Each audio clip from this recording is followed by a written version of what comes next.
now we're officially started on the podcast portion. Sounds like fun. I'm gonna take a giant sip of coffee before it gets started. Nice. Oh, Cheers. with the Snorlax mug. Mm, I love it. you know it. I love it. But first, coffee, of course. I won't lie. I spilled this shit all over the place. I had to make another one. So when you're like, I was like, I'm gonna be a minute. I was gonna leave it, and then I'm like, nah, I'm gonna clean that up real quick. Tell me why I've done that before a stream, and I was like, son of a. Right? Give me a minute. Give me a minute, I gotta guys. clean it up. Yeah. I tell them, nah, just clean it up quick. Stain all over my shirt. Change it up real quick. Nah, I want that. I'm gonna start this off just properly real quick here with a just some a quick packs. one. I don't know if anybody's got packs on deck right now, but I forgot to pick up after packs. a day after a day at work, you know, playing with cardboard all day. There's nothing like just, I guess, playing with some more cardboard. Yo, there we go. I got some Astral. I'll just hold up Come my on, ready favorite Charizard cards. right off the hop. Oh, we got that. That's better than packs. What are you doing? What? He's over here trying to show us up. Right? Trying to show us up. Sorry, I'm gonna pull a Charizard right now. You ready? Do it. No. Kind of a Charizard, but not at all whatsoever. So, damn. Anything? Nothing. What you got? All right. Nada. Starting the stream off right. Yes, properly, per usual. Gentlemen, how we doing? What have we been up to? You know, grinding, working, and top of that, doing this YouTube thing. This little YouTube thing. This little YouTube thing. This big YouTube thing now, man. As busy as I've been, man. Like, dude, first of all, sincere congratulations, man, because I've seen nothing but exponential growth to both you guys. You know what I mean? Just crushing it, man. That's what I like to see. Staying dedicated and passionate towards like the hobby and culture and like everybody there and within it. And it's really cool to see that energy reciprocated and, you know, come back tenfold to you as well too. And just watching you, bro, you know, I was there, you know, watch just from the get-go. I'm gonna do this, you know, I don't know, and then look at where you're at, you know what I mean? Man, things come into fruition if you stay dedicated, passionate, and sincere and honest about it, and that's where you're at. Appreciate you, man. Yeah, it's a full circle things, and it's been a ride. This past 2 months have been a ride. I think I was talking to everybody, the chat yesterday actually, and I was like, it's crazy. First 2 years, you know, what was that, like 1,600 and something subscribers, and then within 2 months it's like doubled, more than doubled, and I'm like, man, I just go from 2 years to 2 months, and then it's something else. It's something else, man. Yeah. Sometimes how it kicks off too, right? And it's unanticipated, and it's just what you do with that unexpected and unanticipated, like exponential growth, and how you handle it, and you know what you do with there and after, right? Same me, man. Same me. That's exactly it, right? Stay true to yourself. But yeah, that's at the end of the day, that's exactly what you got to do, right? Never compromise your own integrity, no matter what the situation or circumstances are, and just keep doing what you want to do. You know, if you remain, like I said, passionate about it at the core of it all, I think, you know, 2 months from now, you're gonna be like, holy shit, we're at 20,000 subscribers. How'd that happen? I don't even know, man. It's crazy. Yeah. Growing your community. You know what I mean? I always say at the end of the day, it's never really, personally, in my opinion, it's never really about that number. It's just about the community that you're cultivating while you're growing that number. And the more people that, it's a dope community, man. Yeah. Facts, bro. That's good. That's what it's all good people. Just seeing the growth and both your communities too. Just no matter who it is, if you hop in the stream, it's always good vibes. Yeah. Well, I mean, we could say the same thing for your stream, Dove. So definitely, it's like it's cultivating that good community, you know, growing, but you know, keeping up with the same like good intentions that you have while you're coming up, and having those people, those individuals around you enjoy what you're doing. You know, not just more than just a hobby. It goes beyond that. I feel like when you have a good community, so it's definitely cultivating it.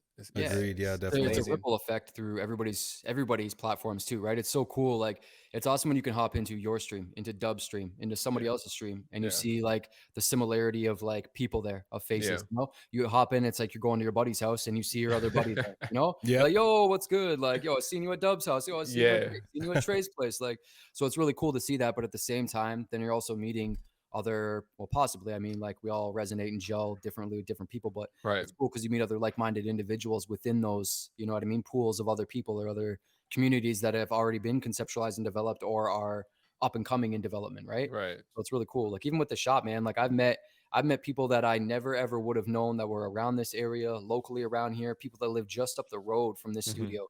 Would have never ever met them, never crossed paths if like I didn't start developing something like this. Like would have never crossed paths with any of those people or met them or, had known, right? Might have like crossed paths with them walking somewhere, but I've never been like, that guy's into Pokemon, right? Yeah. I mean, I'm wearing a fucking Charizard hat, so someone might be like, "Yo, that guy's probably into Pokemon." But he's tatted down and he's into Pokemon. He's that's my guy right there. Guy right there. Yeah. But talk to us about that, like the transition from doing primarily streaming to get that itch, that Pokemon itch out of you, versus finally cultivating this brick and mortar shop, man. The transition. It's yeah, man, it's like it's every day. Like I turn the key, I open that door, and like that surreal aspect hits the same every single time, man. Like the open sign goes on and like people start coming in, and there's days where like I gotta like really like step back for a second to kind of take it in, because yeah, man, like it has been, just to start to say, I guess it's been like humbly overwhelming, the response that I've received locally here. Like the exponential like growth of the amount of people coming through by just the power. I always say like just like word of mouth is always often enough, especially from like a local standpoint, is always the best form of advertisement, right? Right. So I'm sure that every customer that comes in here has like a unique experience, but has that same like unique experience between everybody, so they can go and share with other people. And it's crazy to see how quickly that has just been like, I heard from this person, I heard from that person, and new people coming in every day. Awesome, But yeah, man, yeah, it's been yeah, dude, I got the keys for this place in February. Leading up to it, it was multiple years of like trying to establish another location. Then that shit show went down with the whole world, and I had a location that I was well invested into, and completely lost everything there as a result of the situation that went on, and just had to like, I either chose to like sink or swim, in between that, and a lot of other shit came into fruition during that time frame, good and bad. And I just had to take what I was given, work with what I had today towards what I wanted tomorrow, and just maintain that same, that same future sight, goal sight for what I wanted to do. And it got me to have a grand opening on October 1st of this year at my shop. And is, bro, even that day was like, it was crazy, man. Yeah, thanks, dude. Thank you. Hell yeah, man. Serious. Truly happy for you, man. Yeah, 100%. Yeah, dude, it's been not to curry, it's been fucking crazy. It's straight been overwhelming, man. As you guys know, like I've even spoken with other people about this, like I've kind of, not in like a way where I was like, I'm gonna step back from YouTube and stuff too, but like, you guys know, like I help a lot of other people cultivate and create content in so many different varieties and aspects and stuff like that.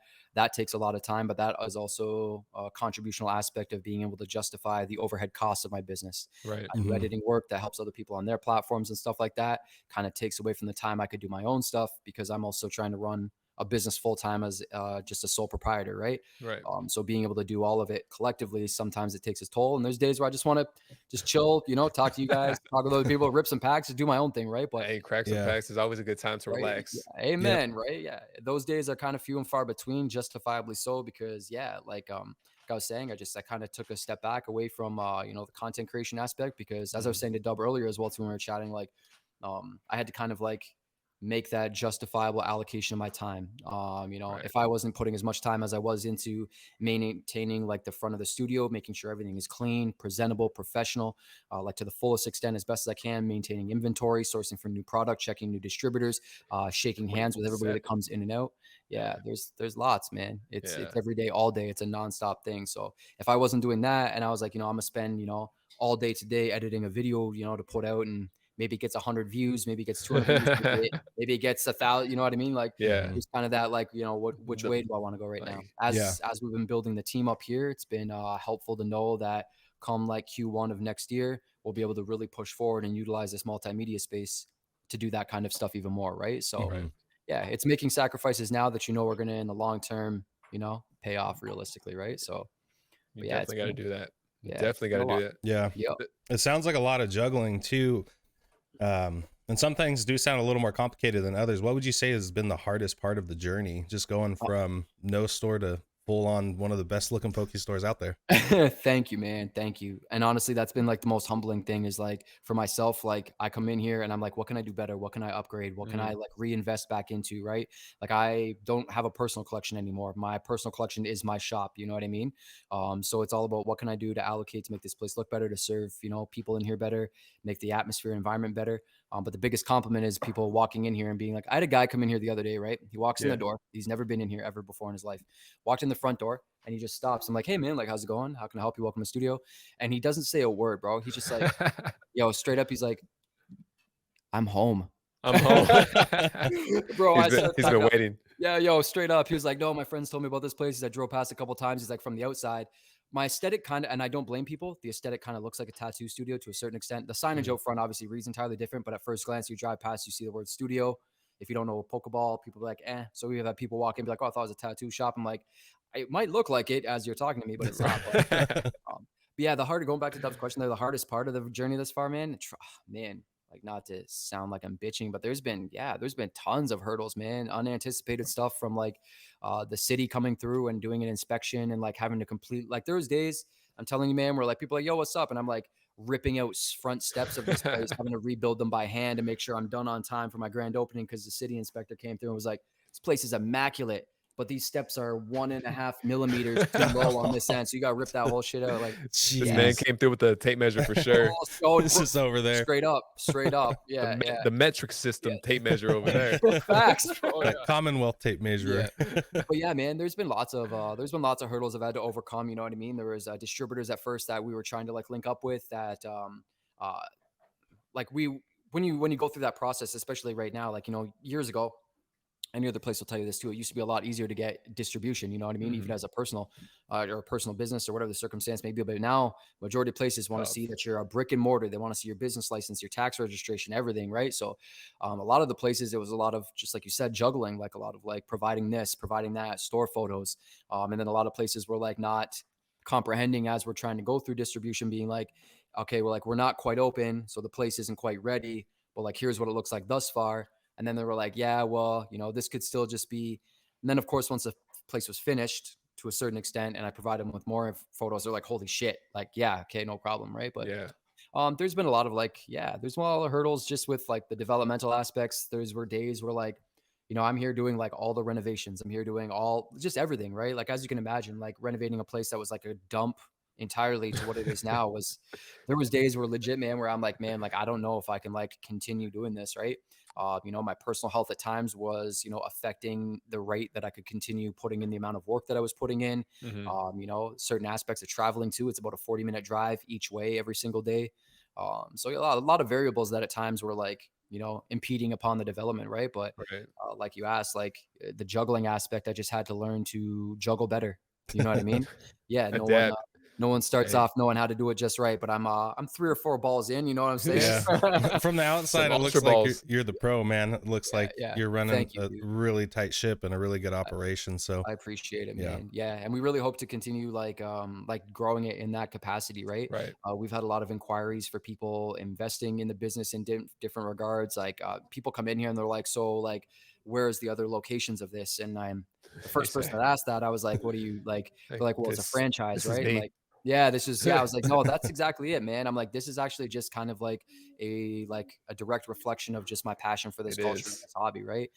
The other biggest compliments that we receive is exactly that. Like, you guys know, you guys go to game shops yourself and it's never shitting on any other place, but like a lot of other places are primarily. The aesthetic is minimal. Yeah, thank you. That's exactly it, right? A lot of places are about get some plastic shelves, throw them up on the wall, get some product, put it up there, sell it, flip it, get it going, you know, gain that momentum. And I never knock the hustle with anybody. I don't give it. There's people around here buying trick or trade bundles and flipping them for fucking $50. And even then, even though I think that's scummy as hell, I'm like, you know what?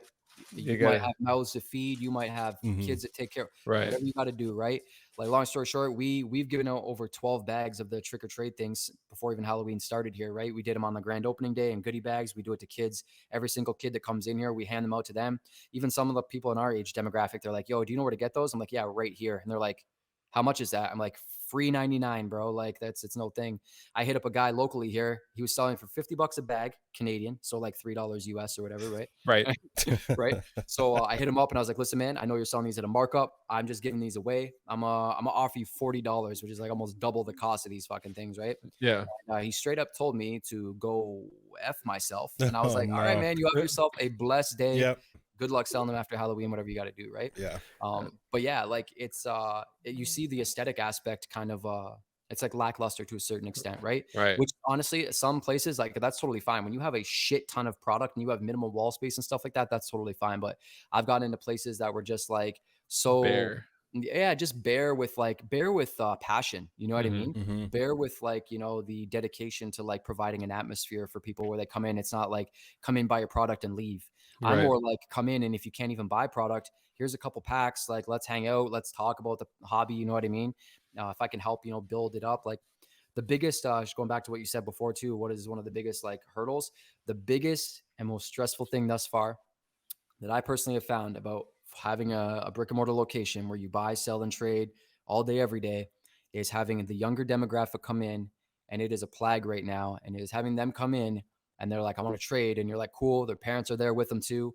And you have to break their heart and tell them that all their cards are fake, that all their cards are 99. And we've had to really try to find a middle ground with that. And I keep a huge amount of like bulk V, like some EXs, stuff that's mint, stuff that's also lightly played, moderately played, that kind of stuff. Celebrations bulk helps a lot with it as well too.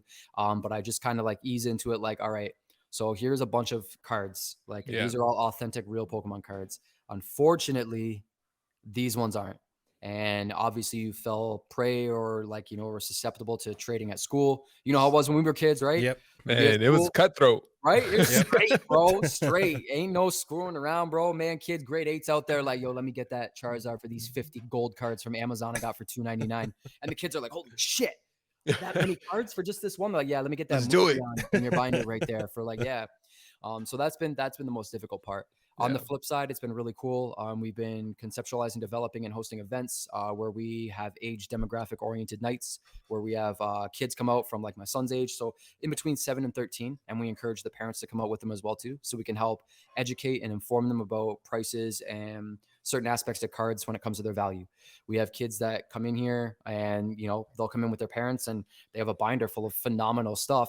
And they're not in proper sleeves. They're bent to shit. They're like, you know, and I'm like, these are awesome collectibles and not everybody views them as like a tangible asset. But if otherwise you didn't know, just so you know, this card's worth $250. And they're like, what? You know what I mean? So what? Yeah, right. So yeah, so it's cool like being able to kind of have an environment where there's obviously lots of people that come as well too that are well versed just as well as myself, you guys as well too, in the values of cards and you know what I mean, keeping them in good condition, proper etiquette when it comes to collecting, that kind of stuff.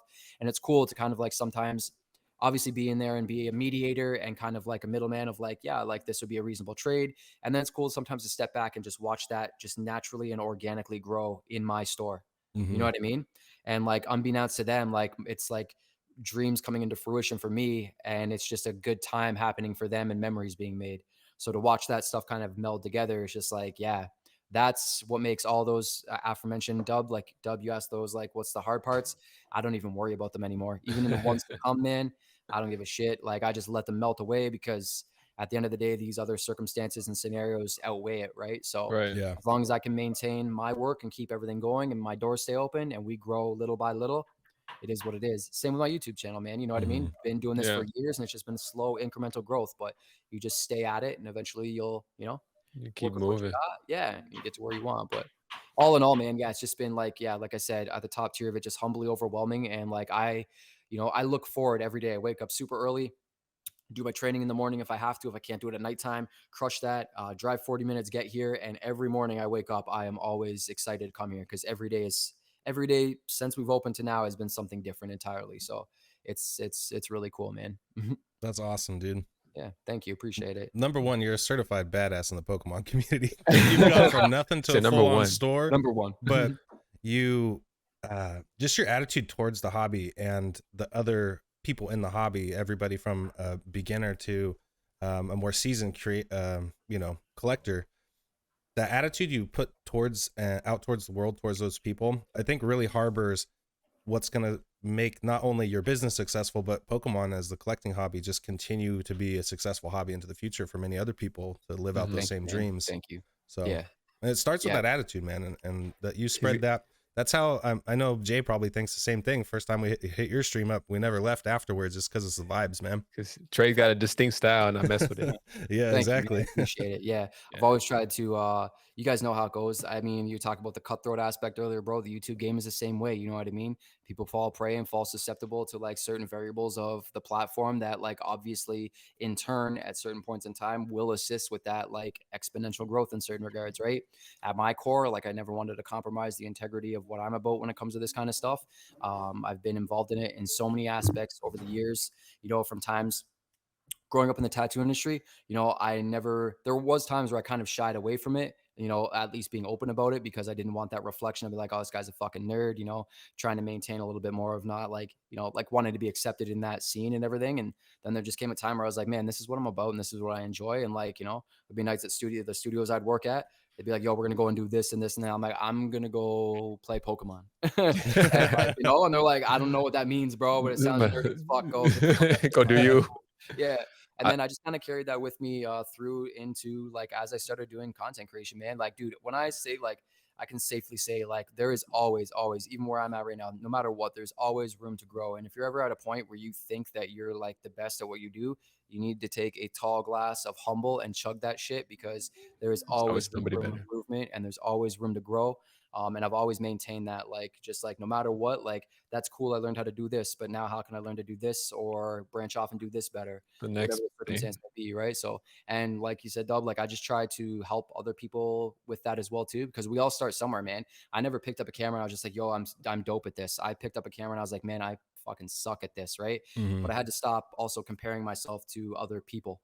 I just had to, you know, do what I enjoy doing and keep on that path and just made sure that like no matter what, I never compromised, you know, my enjoyment levels of the, you know, the community and the hobby entirely by being like, oh, I should try to do this. I should try to do this. I should try to keep up with this person. This guy's doing this and doing better. Maybe I should like never, you know what I mean? Just didn't want to do that. So yeah. When did it click for you? The aspect of, you know, Pokemon and then, you know, content creation coming together. When did it click for you to like, hey, let me go ahead, let me go about this and put those two together? yeah, like I was it was always it's weird kind of like in hindsight how it kind of just like came into that way. Like obviously like just like all of us at some point in time we started watching certain content creators, right? And this is going back I don't even know how many years now, like 8 years or something like that.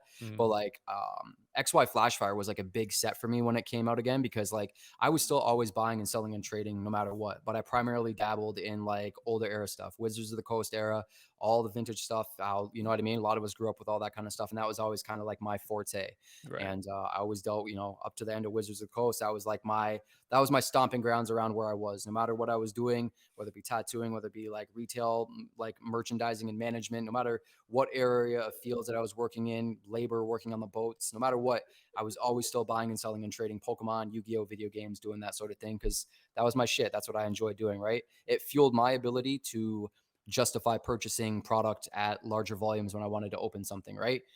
When I wanted to open up Flashfire when it came out because of the Charizard chase, I was able to allocate a lot of cards, and man, it makes me gag thinking about it. But the all the months you opened, bro, well, the gold stars that I traded off at the time. Yeah, see, the gold stars I traded off. Shout out Kev. Kev knows I sold my buddy Kev if he watches this.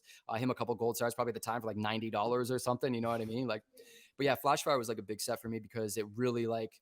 It was at a point in time where I'm like, man, like, do I want to still keep doing this? I'm getting flack from my friends. I was heavily into like the music scene. And it was kind of like, there was never that, like, you know, you see on IG now, you see so much. And it's really, I love seeing it, but like Pokemon tattoo crossovers and like anime tattoo, the cultures just align so well now. Like it's more so accepted. that's literally, that's kind of like nail on the head and a bland short synopsis but perfectly summarizes. It's more accepted now.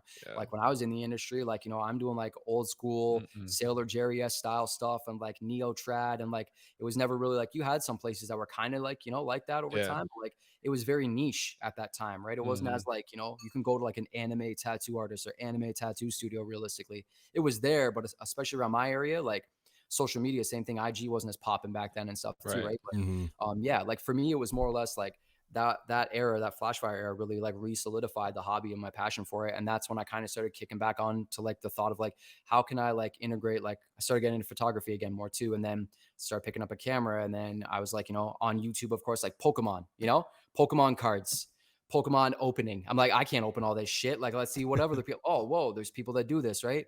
Now at that time, Yeah.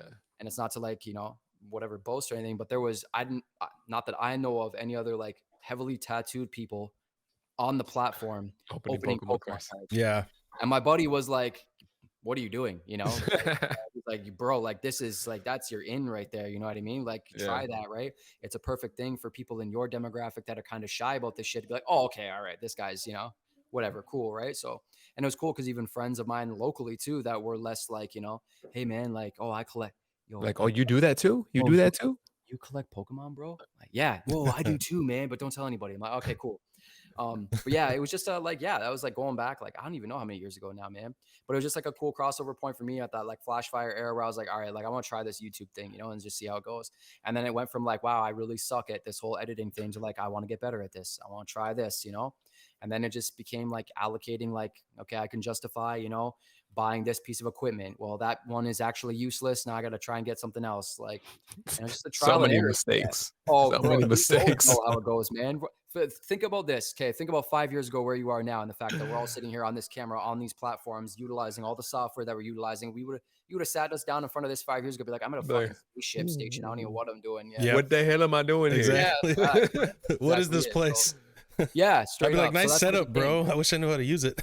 Yeah, see, exactly. This is sick, man. I have no idea what any of this does though, but yeah, but that time and that dedication, that passion, that effort, and that desire to want to push yourself and do better, I think is what sets people apart who, I don't want to say become successful. That's not the word I want to use, but that develop Yeah. on platforms and develop themselves in a way where they can go about saying like, hey man, I'm working, but I'm also almost full-time rocking this. Yeah. Hey, like I'm doing this, but like my passion and my hobby is actually also almost my full-time job.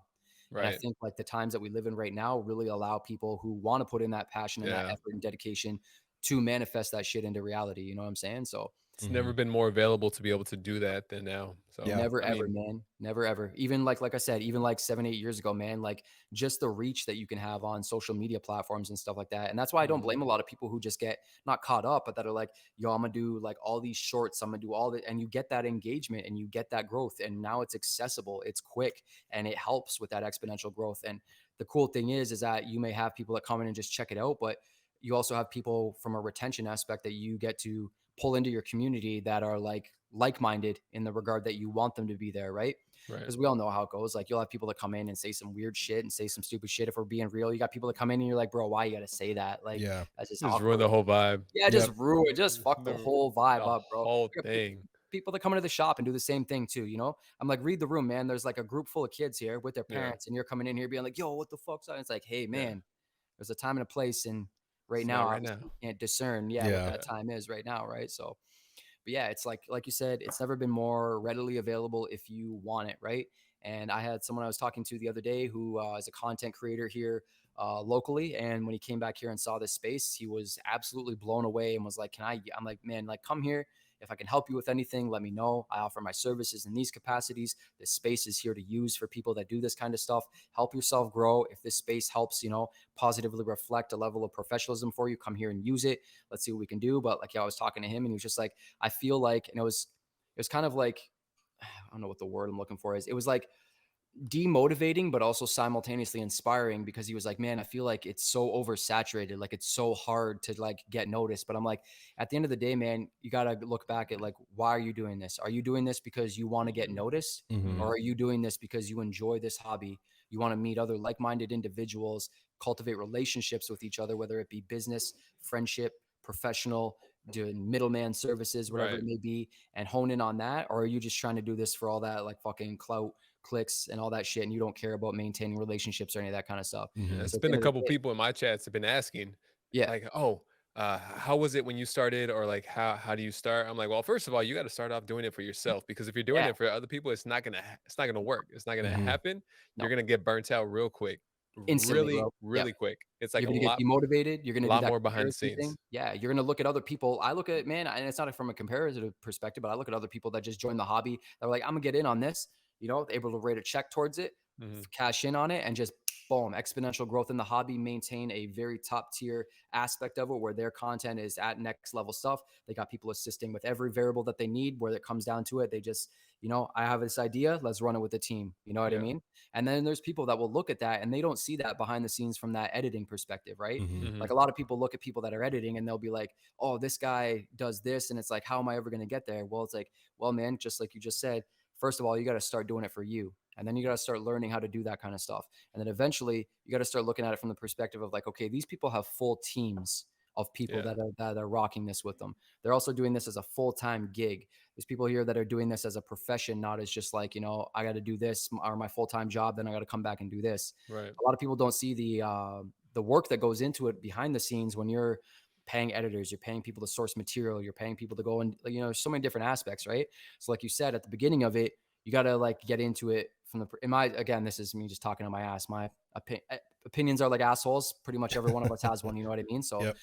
but yeah, from my perspective, you got to get into it just like you said, for the pure passion perspective, because you want to meet other people, you want to grow within the hobby. And unfortunately, I shouldn't say we live, but like we're now in a time within this hobby of Pokemon where it's like, man, so many people are like, yo, how do I get into this to make money? How Yeah. do I get into this to, be able to like, just crack packs every day? And like, how do I get into this there's just other ways that people are going about it now from, I feel like just a perspective in which they're not like truly about the culture, which is Hmm. totally cool, man. Like if you want to just rip packs all day and like do all that kind of shit, then to each their own again, right? But that's just where we're at in the market now, right? I Yeah. have parents that come in here too, man, and it's like you guys know you're well versed in this enough too, but like I got parents coming in like, yo, how much is a Charizard worth? Like just that kind of like generic like, yo, I found a Charizard, and I'm like, okay, like Which one? that's cool. Like, yeah, it's got fire on it, and I'm like, all right, man. He's like, it's got to be worth like 500. I'm like, So it is a fire Pokemon. yeah, it's a fire Pokemon for sure, man. But yeah, Charizard, bro. I'm like, shit, man. I'm like, to take my Charizard hat off. I'm like, yeah, I don't know what you're saying. Yeah, Like, never seen that Charizard. yeah, never Who's seen that. I never that? heard of that Pokemon before. Never heard of Is that it one. the Charizard that says Caterpie on there? Yes, The the Caterpie one you bought off X. Amazon. Is that the one by chance? Yeah. Like we had, and again, it's not knocking anybody, right? We all start somewhere with our knowledge, but some people are just kind of too gung ho about it. I had a Yeah. guy come in the other day, and he's in my front area of my store is where the more modern stuff is, and I have a separate like room segregated from that area that's more like vintage-esque. All my vintage toys and figures, collectibles, and then singles, binders, product, all that kind of stuff is in there, graded cards. And he's in the modern area, and he's looking down. He's like, he starts freaking out. He's like, right there, right there. And I'm like, what's that? He's like, yo, you've got one. And I'm like, I'm like, man. And there's other people in the store too, right? And I'm like, trying to de-escalate the situation, right? I'm like, it says all over my glass cabinets, please do not lean on the glass. This guy's fucking leaning on the shit. It's gonna Breathing hard. right? Yeah, straight up though. Honestly, he's like, you got one right there. You have a Charizard. And I'm like, yeah, but like it was a celebrations one. It's just a celebrations art, right? Mhm. I shouldn't say just, but like, it's a celebrations art. Don't say just on the celebrations Charizard, all right? I never got Gonna one. hurt Joey's feelings over here. Don't say just. We'll rip another pack and we'll see how we do. See if we get one. But yeah, he's like, yo, you've got one. And I'm like, yeah, man, like we got one in there. He's like, it's got to be worth like he goes like 500, 5,000. Like, what is that worth? And I'm like, oh my God, bro. I'm like, well, 89. it's definitely not worth either of those, man. Like, Yeah. if you want to buy it for that right now, I mean, like, Sure. there's no stopping it realistically. I can sell it for a lot less if you want, but yeah. And then it's cool because like in that moment, it's exactly that. You can take advantage of that situation and be like, yeah, man, that card, $500 right now. And boom, great. Or you can take a moment where you can say, hey, man, let me just educate you real quick. Every time you see a Charizard, don't shit your pants. Second, don't lean on my glass like that sign says. Time 3 right there. And third, that's Charizard from Celebrations. It's relatively common right now to a certain extent. Sorry, Jay. But like, the value is drastically depreciated over the last little while from what it was. Right. And yeah, it's approximately around, whatever, 110, 120 Canadian right now. You can get it for reasonably. So you take those moments, right, to help somebody like, all right, man, here, let me help you out a little bit, right? So, Mhm. Yeah. and again, like you said, Dub, like, yeah, it's a full-time juggling thing because that's between me sorting inventory, helping another customer, getting through singles that I haven't priced yet. People are going through, and I'm trying to, reference their condition, taking a buy-in at the same time, answering the phone, and then also trying to educate somebody who's drooling on my glass and breaking through it to be like, hey man, That's a sick Charizard, man. yeah, that's a sick Charizard. It's got to be worth $5,000. That's the Yeah, shit, Charizard. man. You have the Yeah. Charizard. You have it. I do. I have one or two. Did Yeah. Logan Paul open that pack for you? Bro, don't even get me, bro. Don't even get me going on that shit, bro. We got people coming in there and just, oh, dude, that's ridiculous. It's cool. Someone actually came in the other day that was watching, Nick was watching Pokerev stream the other day. Yeah. And he's like, I heard about this because of Pokerev. And I was like, yo. Oh, let's go. Nick That's was like dope. saying some shit on the stream. Oh, he I think he reposted on his IG too, or your Yeah, I story. think so. Like, Yeah, I can't remember. Yeah, but like, yeah, it was just cool because someone came in and they watched them, and they're from. There's an area around here called Crescent Park, and it's like my family's built houses along there over the years, but it's a long strip in Fort Erie that runs like close by Buffalo and stuff too. But yeah, a lot of people have come over from that area, but that's where that person came from. He's like, man, I had no idea this place was even here, and like I've driven past here all the time. I thought it was a tattoo shop, and I'm like, the giant Pokeballs and the stuff that says Pokemon cards, I thought would help with the dead giveaway, but you know what? It's all good. Yeah.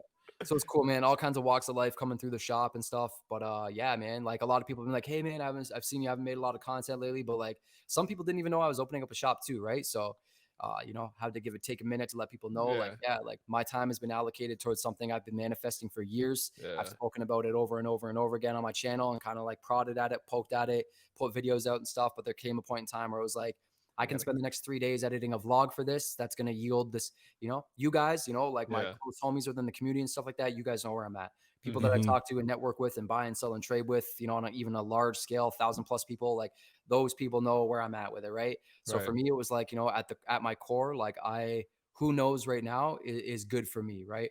You know, I could put a video out there and sure, maybe it blows up a little bit. I could also put a video out there and it gets no views at all whatsoever. And it took me 3 days that I could have been doing stuff here in the shop during the renovation times.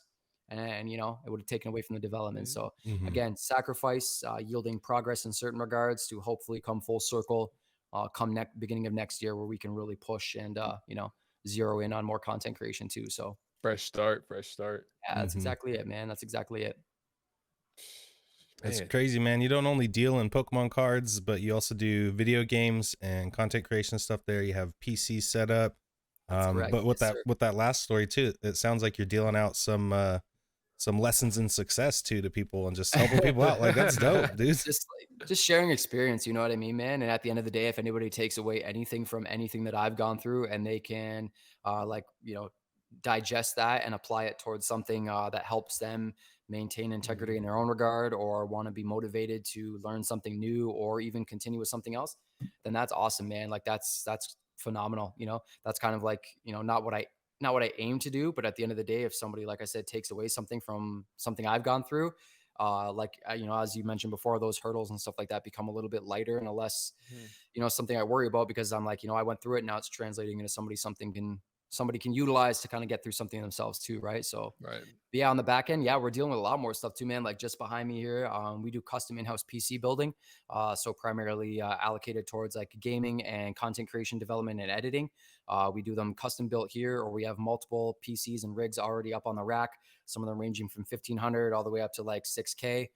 Depending on what you're looking to build or, you know, utilize it for. Some people just want to use them for gaming. Some people are trying to do, you know, the whole kit and caboodle when it comes to content creation, editing, gaming, streaming all simultaneously. Yeah. And then when we do custom builds here, it's usually about a 1 or 2 day turnaround. I'm partnered up with some cool homies from Cyber Builds, which helps alleviate a lot of it from me having to do realistically, you know, a significant amount. Yeah. And allow me to focus my attention on, you know, growing the front end of the shop, especially. But it's really cool because we have it separated because obviously there's a significant amount of value in product back here, you know, computer components. And I don't want kids running around back here, knock over a $6,000 computer. And I'm like, yo, mom, dad, come square up because it's gonna be doing dishes for the next 25 years if you know. It would have been better if they ripped the 5,000 Charizard at the front. Yeah, you know? facts. So, yeah, that's it. But we have it separated, and a lot of times, you know, like on the area of the archway when it's coming back here, it says content creator hub, multimedia content creator hub, and a lot of people inquire, you know, like what's back there, and watching them, you know, come from the front end of the studio to back here and watching their eyes light up like a Christmas tree. It's like, you know, it's really, that's right there, bro. So, and it's really cool because just all the variables realistically tie into one another, right? We have the PC components back here, then this whole entire area where I'm sitting right now It's probably echoey too, but like it's quite large, and we utilize it to host private events. We have birthday parties already booked that we're custom catering for in Sick. December. Yeah, so like we're doing like entirely themed Pokemon birthdays, and we're like catering them out entirely. So I get to reach out and network with other like local businesses. People that did the Pokeball cookies for my grand opening. I was able to reach out to them again too and be like, hey, like, you know, we have other opportunities for you guys here to do other stuff like this. And they were blown away. So it's cool because we're supporting other small businesses in that Right. capacity as well too, right? So, but yeah, we utilize the space for that. I've already rented the space out to people privately to utilize the editing software that we have here, because some people have projects that they want to do, but they also don't want to pay for, you know, the editing software for an entire month period when they only have, you know, they're just getting into photography and they want to edit some Right. photos in Lightroom. So it's cool because, you know, they're back here, and some people have been very humble that they don't want to ask for help. They're just kind of clicking around. Mhm. And when we've been dead, I've been able to come back here and, you know, hey, like, let me just give you some pointers. You know, I'm not saying you're doing anything wrong because we all Right. have point and click to start, but like, let me give you some pointers. And it's cool to watch people like grow. Like, I think back to when I started like editing photos and stuff like that. And if I would have had somebody, you know, mentoring me in that regard, man, bro, yeah, like, Exponentially quicker. yeah, that's what I mean. And there's value in it too, right? And I'm no one, like, who am I to be like, you know, be like, hey, I'm gonna show you this, but I'm gonna charge you $50 an hour, right? And like, Right. no, man, you're already utilizing my space. And you know, it's humbling that you want to even be here and like utilize this vibe to kind of like just zen out and do your work. Let me come and give you a couple quick pointers, right? So even that aspect on this back end, it's like I said, we wanted to diversify enough that we weren't like, a lot of people say like stick to your niche, right? Like you'll hear Mhm. people say that all the time, like deal with one thing, don't do so many things. But like I'm well versed enough, I feel like jack of all trades, master of none. You know what I mean? Right. Mhm. So we wanted to diversify to ensure that we were always busy, because there's been days where, like, you know, we're not dead, but we're a lot quieter than other days. But Right. on those days, I've been able to come back here and do my editing work. There's Mhm. been days where I've been able to come back here and help those people that are back here utilizing the space and help them edit some photos. Or there's been days where, you know, I'm like way too busy out front, and, you know, we're a little bit quieter back here, right? So we want, like I said, just want to diversify enough to make sure that we were always busy, even on days where it's a little bit slower than others too, right? In hindsight, now there's some days where I'm like, holy shit, I don't know It's how I'm too doing much it. going on. Yeah, yeah, facts though. I'm like helping somebody like with a custom PC order. I got to pack it up, carry out this heavy rig. Somebody bought a PC the other day. It cost about 2K. And they're like, I will come back and pick it up. Cause I was like, yeah, you got to come back later tonight. I got to pack this up. I got to break it all down, get Yeah. all the cords ready for you. You know what I mean? We have like constant programs running on the PCs to kind of show what they're capable of and stuff. So I Mhm. had to clear that stuff off. He comes back here and he's in like a Jimmy like pickup truck, and he just opens up the back and there's like tools and shit in there. And I'm like, bro, I'm like, you want me to put this in there? He's like, yeah, just put it in there. I'm like, So you're like, all You right. sure? all right, man. We're like, yo, like once I'm not this thing- I'm not responsible for this after Cheers that. now. man, no, yeah, I'm gonna get you signed this liability times two, man. But yeah, so like, you know, packing that kind of stuff up, getting orders ready and stuff like that too. We're in the process of developing the website, and it's something that I've never really done to an extent on the level that I'm doing it right now. Right. And I'm trying to get that done by November 11th as well too. Nice, man. Yeah, trade and play events that we're rocking here as well, and trying to organize those and get them and make sure that they're like effective for everybody that comes out. So it's a lot, man. It's tons. I could go on and on and on for hours about that kind of stuff. I got to be back here again at 8 o'clock in the morning too. I'm meeting up with somebody locally who is coming in because they wanted to do an appraisal of a collection that they found, which is always cool. I've done that twice already, which is awesome to watch people's eyes light up when they find out some of the value of some of their cards. Right. And then in hindsight, it's also like, hey, so do you want to sell any of these? Like, no, that's okay. Yeah. I Like, all thought, right. thought twice Yeah. about it now. Yeah, exactly. Yeah, I thought about selling it for $100, and now I'm like, no, I don't want it. But I have someone coming here tomorrow morning as well too, so I have to do an appraisal for the collection. But it's cool because now I've been kind of like, it takes up my time, right? Too. And I'll Mhm. also, like, I was reaffirmed by another one of my close friends that, like, that's cool that you want to be nice and help people out with that kind of stuff. But if you're doing an appraisal that takes you 2.5 hours to Your go through and break time. down cards. So yeah, not even just that, but like the knowledge I've retained over the years, Mm. and obviously not boasting again, but like you deal with this a lot, as long as some people have, like, that knowledge is a valuable asset, right? Yeah, Right. There's a reason why definitely. people are asking me to appraise a collection approximately, because they don't know how to do the due diligence to a certain extent themselves, right? Mhm. The one gentleman was like, you know, I looked up some cards and I posted them, and then I just got like berated by people that were like, this is so overpriced. And like, it happens, right? People look Right. up a Charizard and they're like, oh my God, PSA 9, you know, thousands of dollars. They list Mhm. their, you know, unlimited, beat up, heavily played one for $2,000. And then everyone on Kijiji and all the buy, sell, trade Like platforms are what? like, you are scum. Yeah. He's And going unbeknownst in to on them, them. yeah, unbeknownst to them, they just don't know, right? So, Yeah. Yeah. so like, yeah, like I'm charging for it, but it's more or less like, hey, like, come in, you know, if your collection ends up being worth whatever, under X amount, I'm not going to charge you for it. Hook the store up a card, give some bulk to, like, you know, contribute to the bulk cards that we give away, whatever the circumstance may be. And then, yeah, there's times, you know, people come in and, you know, your collection's worth, you know, $4,500, and it took me 2.5 hours to come to that conclusive, you know, approximate value for you. And now you have that readily available knowledge. It'd be cool, you know, if you sell this bundle, kick me back $150, $100, whatever the circumstance may be, right? So it took me a little bit, and some other people kind of like reaffirming, like I always say, like, time is the most valuable asset you have, and sometimes I should like eat my own words and, like, you know, apply that. Yeah, you know. So, but yeah, it's been cool, like, even in that regard too. So again, like I said, just another circumstance, or just something new every single day, right? Oh man, it's awesome. It's awesome to see that even though like you've stepped away from the YouTube community, your community within like the TCG, within, you know, Pokemon, within any trading cards, you've grown a new in real life community. So it's like it's sick to see that you're still like you're still you. But Yeah, obviously we're not seeing it. But I mean, you've never been the type of person to give a fuck about like yeah. I don't care if you guys see me do the good things or not. Yeah. You know, it's just you. That's it at the end of the day, man. And like, honestly, it really boils back down to that. Like, there's so many circumstances too where, like, and some of my friends do same thing. They'll be like, yo, man, you should be filming this for content and yada yada. And I'm like, hey man, like, you want to stick a camera in front of my face right now, and then you want to go back there and you want to chop up that footage to the quality that I like to put stuff out at. You want to live up to par, the standards that I like to put out content at, and you want to edit it all, then you want to upload it, you want to do the thumbnail, you want, and then they're like, oh fuck that. I'm like, exactly, bro. I'm like, exactly, right? So no. But yeah, man.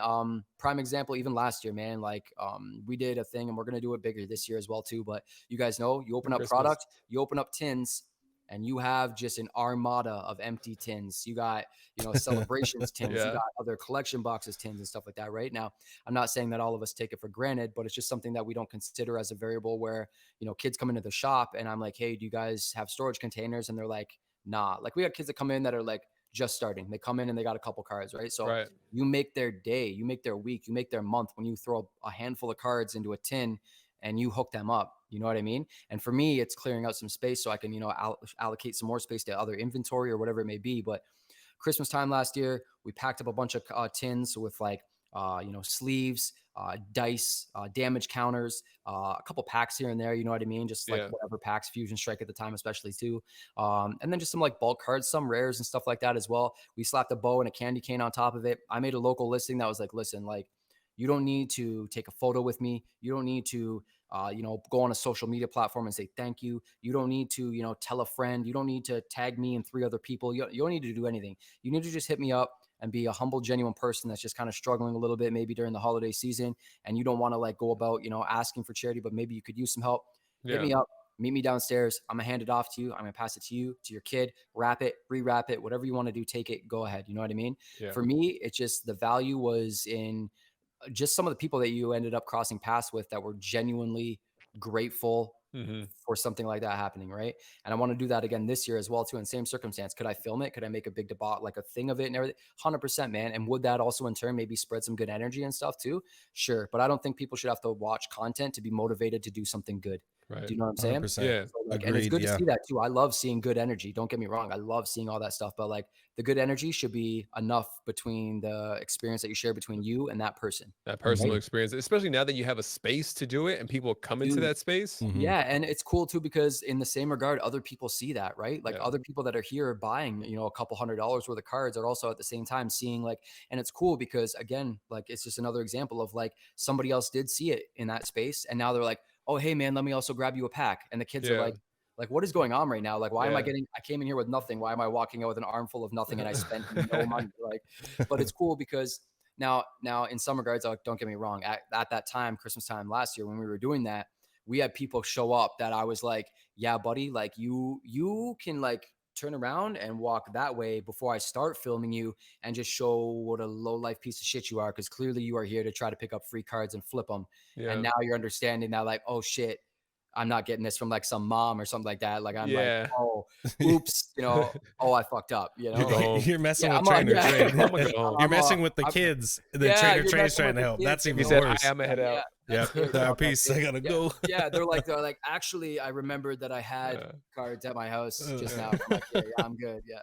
Yeah. But like, again, in that same regard, it's cool too, because just like you said, man, now there's people in the shop that are seeing that good energy, and then it kind of like just kicks them to like, oh shit, well I have like, bro, I'm spending $400 on singles right now, and this kid's in here hoping to get a couple cards. Like, hey man, Right. can I buy him a pack? I'm like, let's go, man. Yeah, you can, and it's at cost. You're not paying full retail for it. Right. Hit it at cost. I can restock it on my shelf at cost. Everybody's happy. You know what I mean? So Right. yeah, man, it's like that. Like you said, it's like, it's not, it's, yeah, it is that to a extent. Like I've never been one to really give a fuck about like, I ain't got to film it all. There's times where like definitely in the future, there's some cool stuff that we really want to do here that definitely Mm, like, I just want to, just show the effort in behind it, of course, as well too. Right. right. And then same thing. It's like a cool adventure that other people get to share in on. But right now, my time has been really allocated as a sole proprietor, focusing on, all poke pun intended, evolving this location to the very best of my capabilities. And it's, yeah, it's crazy because fucking something's working, bro. Yeah. Something's working. Yeah. I mean, if we're talking in Pokemon terms here, if this is your Charmander evolution of your store, man, I can't wait to see what it's gonna be like when it's a Charizard. I'm You waiting know for what I the mean? Megazord It's evolution, already bro. That's insanely good. the Right. Gigantamax. Yeah. Yeah. Yeah, And bro. Thank you, man. Yeah. I from feel the like we're sound of it, starting what to you're evolve. doing for everybody is bringing so much more value to their lives and your community. Mm, But what's amazing to see is how excited you are and how much value it's bringing to yourself too. Like Thank it's you, so man. Thank you. genuine. It's Thank you, dude. amazing. It's yeah, it's so cool, dude. Like, and like I said, like it's awesome because I get to meet other like-minded people in the sense that they're on, not, I hate saying it like this, but on the same level where it's like we can talk values, we can talk what's going right. on in the community within the hobby, we can talk about other content creators, we can talk about, like, oh, we seen this happen, this was cool. Oh, did you see what if you guys know about like the Magic the Gathering 30 stuff that's going on right now, where Mhm. Magic is kind of like shitting on their community with what just happened with what they put out, but like just gelling with other people about stuff that's going Mhm. on, and then Hmm. at the same time turn around and a family comes in and the dad is like, hey man, like I just we heard about the store and like I want to bring my kids in, and I can just help reaffirm to the parents too, be like, like hey kids, like make sure you tell your dad that he's really cool, man, because he's coming in here and he's letting you spend all the time that you want Yeah. looking through all the cards. He's not rushing you at all whatsoever. Like, let your dad know, give your dad props, like, say, and then the parents are like super receptive of that because from my personal perspective as a parent, like, that kind of stuff is like what you want, a shop to kind of like say to your kids, right? It Take goes a good long care of way. your stuff. Yeah. Respect your parents and say thank you as well. Right. So, and like, I reward that kind of stuff, man. Like, don't get me wrong. Like, we all know there's kids out there that are just like, they got an attitude about them. Thank you isn't in their vocabulary. Neither is, a lot of stuff. But we also have kids that come in here that are like, excuse me, sir, please, thank you Yeah. so much. Hey, dad, can I please have this? Not, I want that. Like, and Yeah. that kind of energy, man, like it's rewarded here to the fullest extent. And that's not just for kids, that's for everybody, man. Yeah. I've had people come in here that are like just so polite, so genuine, so kind hearted, so considerate, so complimentary to the space, where there's times in the day where I'm looking at it like, man, I wish I could do this better, or I wish I could upgrade this. And then somebody comes in and like, this is like, I can see your passion throughout all of this store. Like it just resonates so well. And, and same thing. It's not like I'm saying, like fucking, whatever, stroke my ego or whatever, but like, I'm like, thank you so much. Right. And they go to Yeah. buy some singles, and like a guy came back. It was funny too. He bought some base set stuff. And one of them was like a moderately played Zapdos Hollow, like just a regular Yeah. card. Right. And I just threw it in for free. I didn't say anything to him. He tallied out, cashed him out and everything too. And I didn't put it in his receipt, didn't put in anything. He comes back like an hour and a half later and he's like, yo, I don't think you charged me for a card. And I was like, "Oh, no, no, like I know I didn't charge you for a card. Like It's that's on okay. purpose. It's on Yeah, it purpose. was not, I was like, motherfucker, it was on purpose. Okay. You're supposed to, yeah. You're supposed to come back. You're You know, supposed to like, waste your damn gas coming back yeah, over straight here. up, bro. I'm like, I got to give you something else. And he starts laughing. He's like, no, man, I just want to make sure, man. Like, and it's just, again, it's like that kind of stuff that honestly, it's not that it brings a tear to my eye, but it's just like, it just reaffirms like, okay, man, good energy, kindness begets kindness. You know what I'm Hmm. saying? People But like that come around. Yeah. that goes back to the community you cultivate around you though too, because like you That's said, it. you have those people and that Fact. energy around you makes you want to either give back to them in some capacity or Yeah. like just be even better than you were the day before. Yeah, that's it. That's it, man. And honestly, man, like, dude, man. I'm a piece of shit in my own regards. You know what I mean? There's like Same, stuff, where same. I'm like, oh, I could have done this better. I could have helped this person more. Could have done this faster. Could have done this. Could have done that. But like, hindsight's always 2020, right? As long as you can own that shit and then kind of like, do your very best Grow. to kind of like, better up the next day, Hmm. or Mhm. help the person a little bit more next time, whatever the circumstance may be. I felt so bad the other day too because like a group of kids came in and I forgot to give them the trick or trade packs, and I was handing them out to all the other kids, and these kids are in here with their parents, and I didn't give them one. And then I'm like, they're like, in my mind, I'm like, it's not that they seem salty, but they were kind of just like, okay, yeah, thanks. And then Yeah. they left. And then I'm like, man, like, what could I have done? I'm like, oh, shit. Forgot. Damn it, I forgot, and that just kind of like weighed on me, right? But I was like, when they come back in, same thing, just kind of give it back to them, right? But Right. Mhm. yeah, Dub, like you said, man, it's just yeah, it's a lot, and at this like evolutionary stage, it's crazy to think that like where it's at just now already, like it's mind-boggling. And I hate to like stay on the subject of the shop and everything too, but like yeah, it's just I like want to hear about it. That's what we're thanks, here man. for. Yeah, appreciate it. Yeah, I guess you guys, unlike anybody else who watches, kind of like the insight that I haven't been able to kind of put out. So Yeah. thank you for giving me the opportunity to talk with you guys about it too. Hell Share it yeah. on platforms and stuff too. It's awesome, man. Appreciate it for real. Thank Because you for yeah, giving us the time. yeah, dude, and yeah, most certainly, man, Loving and it. no brainer when you guys ask. So, but yeah, it's been humbly overwhelming, man. I did not anticipate this volume of growth and positive feedback already locally here, and I hope to be able to expand upon that too. It's crazy watching the people that are watching, knowing that like there's enough interest in what I'm doing for even other big name brick and mortar locations to have eyes on, for people to comment and be like, hey man, like yo, like that's cool, like it blows me away, and it's humbling too, knowing that like, hey, like that's pretty crazy, this person's checking this out, or that's pretty crazy, I'm getting a compliment from this capacity or this regard. So yeah, it's pretty cool, man. It's been pretty cool. Sorry. That's All okay. No, good. no, it's all All good, good. man. We all got lives and shit we're doing. Don't worry. My wife was here right now too. She'd be like, yeah, you want a coffee, or is that what are you doing? Yeah, yeah, it's all good. Ain't no thing. Nah, man. It's I just at a loss for words myself, like just to see, me myself just coming into, collecting before, but just really coming into the community just recently, I would say only within a year when I discovered that Pokemon wasn't even a thing on YouTube Yeah, or anything, going from Rev to you to everybody, seeing the growth, whether it be personal growth, whether it be, within a business, whether it be Dub, continuing to grow, and him taking a step away. He took a step away from YouTube as well for a minute, yep, just to regather himself, just to of course. see what direction he wanted to go in. And I'm like, man, that's cool that you don't get lost in it, that you can step away from it, you know, You don't get be self-aware and able to reevaluate your own situation and come back exactly it. stronger.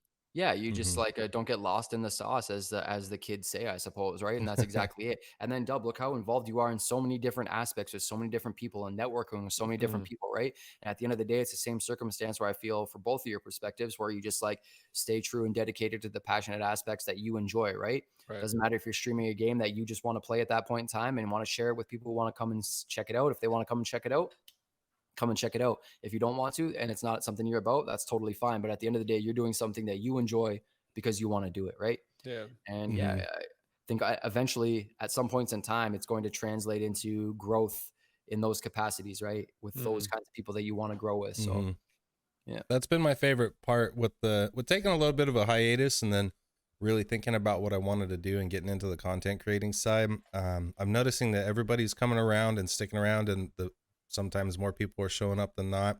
Yep. It's really the people I want around here, and the people I Hmm. don't want around here anymore have kind of gone away. But it's because Hmm. I've gone away from like, hey, I want more likes today, so I'm going to do a like goal for a slab. And then it's like Yep. all those people are gone now because I'm not Yeah. giving them free stuff Right. anymore. It's Right. it's But not it's they not hard to filter. It's yeah, not they hard to brought down filter, my my friend. vibes in the past though, because it was just Yeah. giveaway oriented at one Yep. point, Yeah. and I've same way, man, all transparency. Yeah, like there's, obviously that kind of stuff in we'll say feeding the algorithm nowadays, that's what Mhm. translates into, growth on your channel. And whether that Mhm. is organic in the sense that you're giving things away to garner an audience, Mhm. is it organic? Sure. But in the long run, in the longevity and the retention of genuine people, like, They're there is for a that what you reason. want yeah. around? Is Yeah. it Yeah. really what you want in your Is that what channel? you want? Are Do you you want to putting that always out to be the like, yeah. world to And have then that some people, expectation honestly, of you? Yeah. right? And some people can rate that check, bro. Some people can rate that check, and it's an investment too. But from my perspective, I look at it in the same way. It's like, are giveaways occurring because you genuinely want to get, of course, but like at the same time, you have to look at it like clearly from some perspective. Is it's like these giveaways will translate into that organic Mhm. growth, which will translate into ad revenue, which will translate into justifying Mhm. doing the giveaway. And it's all just it's cogs and gears when it comes to it, Yeah. right? And some people are super transparent about that, which is totally cool. But just for me myself, it's just like I I'd rather just be online, just doing this kind of stuff, hanging out, chatting, cracking some packs here and there, talking about the hobby, talking about the culture, shooting Right. the shit, being real and transparent with it. That otherwise, I'm being like, all right, man, like, yo, next thing, like, I just, I've expelled enough of that energy, I feel, in my like time, and dabbled in enough where I'm like, I'm cool on that now, man. Yeah. I'm good on that. Time is so short and so valuable that I feel like some people Yeah. take a lot of it for granted, and in hindsight kind of like lose the essence of what like kind of like, and I hate always again saying the same thing like fucking Ryan says, like the community, but like Yeah. at the end of the day there is a community core to it, right? So Right. it's just about who's in your community for what reasons, right? And Mhm. for me it's just like, yeah, like I have so much of a value on my time and the things that I put time and effort into, that I'm the first to be like, like cutthroat and straight to it when someone fucking wastes my time, like takes time away from me, because it's time that I could be utilizing for so many other things that are valuable, right? And for Yeah. me right now, doing that, that kind of content creation and development is like, I can't justify it because it's not something that I'm like simultaneously enjoying. You know what I mean? Right. So again, like to everybody, to each their own entirely. And I never knock the hustle, man. Yeah. Everybody gets it their own way, and it is what it is. There's stuff that I can say, like, people out there, whatever, all will say low key, slanging something else other than cardboard. Right. Do it. But when I Mhm. see you out there, I'm gonna be like, yo, you're scum. And that's just what, you know what I mean? Like that, it is what it is, right? And then I go my way, you go your way, and then you're like, fuck, that guy thinks I'm scum. And I'm like, well, I don't feel I'm scum. You are. Yeah, it's facts, right? But like I said, I never knock the hustle. Do what you want to do. Do what you got to do. It is what it is. Just don't let it interfere with the people that I care about, that I gel with, Right. that I network with, or let Mhm. it affect them. And we gravy, you know what I mean? And we Yep. golden. So, and it's the same thing. It goes within the content creation thing, man. I've had people waste my time, waste my, Mhm. like so much of my shit. And you got to like take it with a grain of salt to a certain extent, right? You're just like, Right. okay, all right, cool. And just move on, right? Do I want to allocate even further of my time to like, visiting this negativity, right? Right. It's like I was saying previously too, there's so much like egregious shit going on within the community. It's like sometimes I feel like a lot of us are susceptible to like, all right, who's saying what about who, and who's doing what with what, and Yeah. like what's the beef, what's the stew, what's going on. And like I fall victim to that often enough. But like Mhm. these days, man, it's like there's no need, right? I Yeah. can come back here and like shout out Future Focus Gaming. He hit me up recently and was like, "Hey man, can you help me with like?" He did a PSA submission for like I think actually Jay, I think you mentioned something about it as well too, Yeah. like doing a sub, right?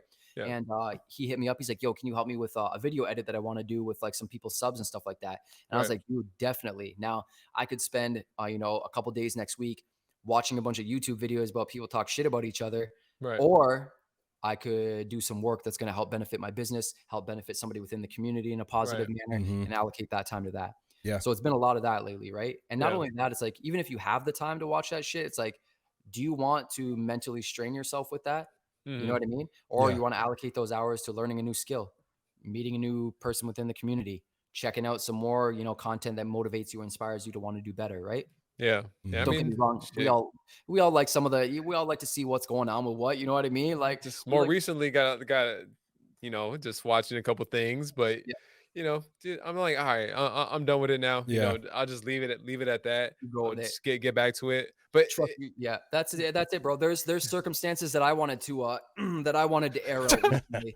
There's some shit that I wanted to toss. Oh, do tell. I wanted to seismically Do fucking tell. be like, hey man, like yo, this is my life, bro. This means a Mhm. lot. But like, yeah, deaded it. I yeah, just like, hey dude, to each your just own. leave it at Do what you got yeah, to do. If you were motivated to regurgitate something, and cool, whatever, right? Just don't let me somebody come in here and be like, that's somebody I like. But again, same circumstance, right? I'm like, yeah, could I take this and really just like, use it as a piece to like, hey man, like I could stir some shit and be like, nah, like, I don't give a fuck, bro. yeah, Do what you got to do, man. Mhm. Just don't say my name, in any negative manner, and people know not to, right? So right, Yeah. when it comes to that kind of shit, but it's right. the same thing, like you said, you get lost in it a bit, and you're like, okay, I'm like done with it. that's good. I could go spend the next 4 hours and learn how to better develop, the settings on my camera, Hmm. how to Mhm. take some more proper photographs of, stuff that I enjoy to convey that, passion that I have towards the hobby, right?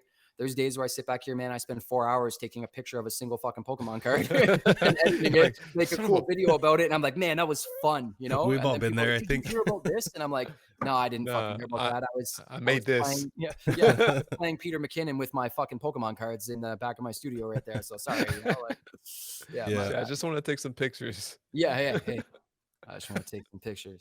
It's a couple, please. Yeah. Yeah, I It's agree with you exactly it, bro. guys. I agree with you guys on that point. I think it's only human to want to kind of see what's going on and with those types of Exactly things. it. Dipping your toe in the ocean is totally Of okay. I course, think bro. all of us do it, but to hop on the boat and then Cannonball in drive it. it in the middle of the ocean, you're going the wrong way with it. You know, that's That's it, bro. go Like I said, take your pictures of I your Pokemon cards and drive that boat Yeah. into the ocean. That's yeah, kind of right. where There you go. people's Get time that right. should be, I'll honestly, just That's be it, right? I'll just in be the cruising by creative a space little at the bit. very least. You know. Yeah, yeah. Not making too many waves as you're going through. Yeah. Yeah, exactly. But yeah, man, honestly, like you said, you're only human when you want to do that kind of shit, man. I Yeah. felt, susceptible to it. I got people that hit me with a link and then I watch it and I'm like, ah, fuck, I just spent the last 20 minutes doing that. You know what I mean? But like, whatever. Now I'm on the up and up when someone's like, did you hear about this? I'm like, oh, yeah, I did. Hey, did you Yeah. see that dope video that took me 4 hours to edit? And they're like, no. I'm like, yeah, fucking exactly. You're missing out. Yeah, Spending exactly. your You're time missing on the out, bro. You're missing out on the good stuff, the passionate Uh, shit. Like, Yeah. yeah. Putting in that But again, time. yeah, it's the same circumstance, right? Could I allocate 4 hours to editing a video about some dramatic bullshit? Yep, totally could do it. Could I crush that video? 100%, 151%, as a matter of fact, not to toot my own horn, you know? Or could I just like take a step back and enjoy the aspects of this hobby that keep me Right. in it, When I Mhm. pick up a card and I'm like looking at the artwork and I'm like, man, this is, somebody took hours and hours of their life to put this image on this card and give it to people who can appreciate it too. Or I could be like, holy shit, did you hear about this shit? Like, oh, fuck. Yeah, I did. But I don't give a shit. Yeah. For me now, it's just kind of like be aware of what's going on in Certainly. the space, Yep. because you have to be aware at a You certain have to. extent, but just don't put that extra energy into, keep your mind preoccupied within it. Have the knowledge, but not be caught up within it. Yep. Yeah. I'm that terminology where I'm Swiss with everything, man. There's people Yeah. that I network and I do business with, and there's people that are friends with friends of other people that I have Mhm. opinions that I don't agree with to a certain extent, moral aspects and conflicts that I feel conflict with my moral compass and integrity. And I Right. just get it. I'm like, hey, do you fuck with this person? I'm like, I just don't agree. I'm not on the certain level of, what they think is morally just. I just don't agree with it. Okay, Right. cool. And I feel like that's how it should be with everybody. I Yeah. don't agree with that. Cool. At the end of the day, I feel like there's this like, what we're doing right now on the computer, I feel like this Mhm. barrier often allocates people the justification of being like, I can say whatever the fuck I want without any repercussions. You know what I Right. mean? Mhm. And then they meet up at some place like Collecticon or like at a whatever, an event, and they see each Real other and they're like, quiet. yo, Daps, bro. Yo, what's up, homie? Yo. And it's like, yo, weren't you just literally just saying some shit about like, and like that kind of energy, man. Like, I don't know about where other people come from, but for me, that gets called Yeah. out like quick time, right? Yeah. Yeah. So again, like I respect all levels of just like, again, like be aware, just like you said, Yeah. because if you're not, sometimes you're susceptible to falling into a circumstance where Mhm. it compromises your ability to do business with other people because Right. not everybody is as level headed as that, right? Can Not a lot of compromise your morals. If you Yeah. get involved and you weren't aware that this individual does this individual does that, and then Yep. you're like, oh, and then you get involved with them, then you don't realize, oh wait, kind of made It's myself look bad. how did I Yeah. just now I have a positive sorry, I have a negative as opposed to a positive reflection of my own person, unbeknownst to myself. I didn't even know I was being compared by these people, right? I Right. hate to use the Brolem Nick as an example, but like that shit that Buddy did where he bought something off of Poker Rev and then used, or no, Rev bought a mystery box or Yeah. something. Yeah. Yeah. Yeah. Yeah, you remember that shit? Like I Yeah. remember Yeah. him being like, bro, what the fuck? And I'm like, yeah, like I guess that blows. Like, I don't know, man. Like that's where you're at now. That's the level you're at. I'm But sure in he that was same pissed. I know. circumstance, I know he doesn't oh, reflect it, but I know he Yeah. was pissed. yeah. Oh, for sure. He was not a happy camper. Yeah. 100%, bro. For sure. But yeah, man, like just it's that same circumstance where it's just like unbeknownst to yourself, there is Yeah. an opinion about you being formed, an assumptive aspect being formed about you that is being derived from other people's opinion of you because you don't agree with someone they are friends with. It Right. sounds fucking, full weird circle of shit, but I've been in so many different variables of business for so long that it's applicable on every aspect, Mhm. especially this one. And you see it all the time, this person buys from this person, but then they find out that they're good friends with this person. And then it's like, oh, fuck you. And it's like, but why? Yeah. Like, Mhm. just because, like me and this guy are homies, like it is what it is, right? Yeah. Right. But so, like I said, some people just don't have that ability to just kind of like discern where it's like, okay, like, cool, man, I don't care, Yeah. Yeah. Some people have that, like, the enemy of my enemy is my friend sort of mentality when it comes to that kind of Right. shit. It's just like, yeah, yeah, yeah, it's what it is, man. Like I said, I've been so grateful to be able to step back and only digest what I would like to that positively impacts me when it comes to a lot of the stuff that's going on right now, and be able to come into my space right here, and nobody can come into this space and fuck with my energy. You know what I'm saying? I just dead all of it, right? There's people that have come into this shop with like an attitude. I'm like, there's signs all over my shop that say like, we have a zero tolerance policy for any aggressive behavior. Like it literally says like, read the room. You're in here and there's a bunch of homies in here and we're all shooting the shit like, oh, yo, fucking A, you know what I mean? Like there's a bunch of kids in here, man. Respect, 100%, nothing. Like, and I'm intolerant to that kind of stuff. Yeah. But yeah, it's been cool to be able to have that space now. But like, I've worked for so long to get it. And then once it finally came into fruition, it just hit me like a ton of bricks, man. Cause I was like, oh yeah, shit. Like, here we are. Like, we did it. Yeah. I can imagine how October 1st felt.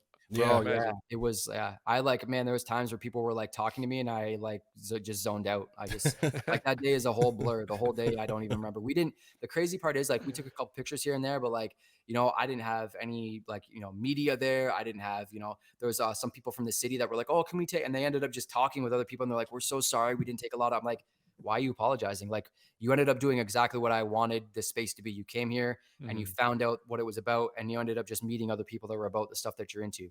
Anime figures and collectibles, people were talking about Pokemon, TCG, Magic, all that kind of stuff. And it was just like a big, a mixer bowl of people just talking about different stuff. And it was crazy because like looking back on it, like, me last year would have been so pissed that I didn't have 3 cameras, a gimbal, people here like slow. Okay, I want 60 frames a second. I want 120 frames a second. I want slow-mo shots from this angle. I want a drone up in the sky. Like I was like, oh, man, I was like, let's just get this. Like, enjoy the moment. That's enjoy the moment. That was literally it, bro. I just enjoyed it. I lived in it. There's times where my wife and I just kind of like across the room looked at each other and we're just like, yeah, this is it. This is us right here. Like, yeah, this is us right here. And then at the same time, we're like, wow, we did it. And then we're like, oh yeah. Like now this is like forever. So like, I'm not done now. And then I'm like, tomorrow, I'm like, wow, that was great. Okay. Yeah. It's like, oh no, now the work actually starts. Like, right. Shit. All that was just fun before. Now it's the work. Yeah, exactly. Yeah, exactly it. Constant work. Exactly it. Yeah, it doesn't end, man. It doesn't end. But yeah, some shit. That's exactly it. Short synopsis right there. This whole conversation is sheesh. That's right there, right there. That's exactly it. Yeah. Come a long way, man.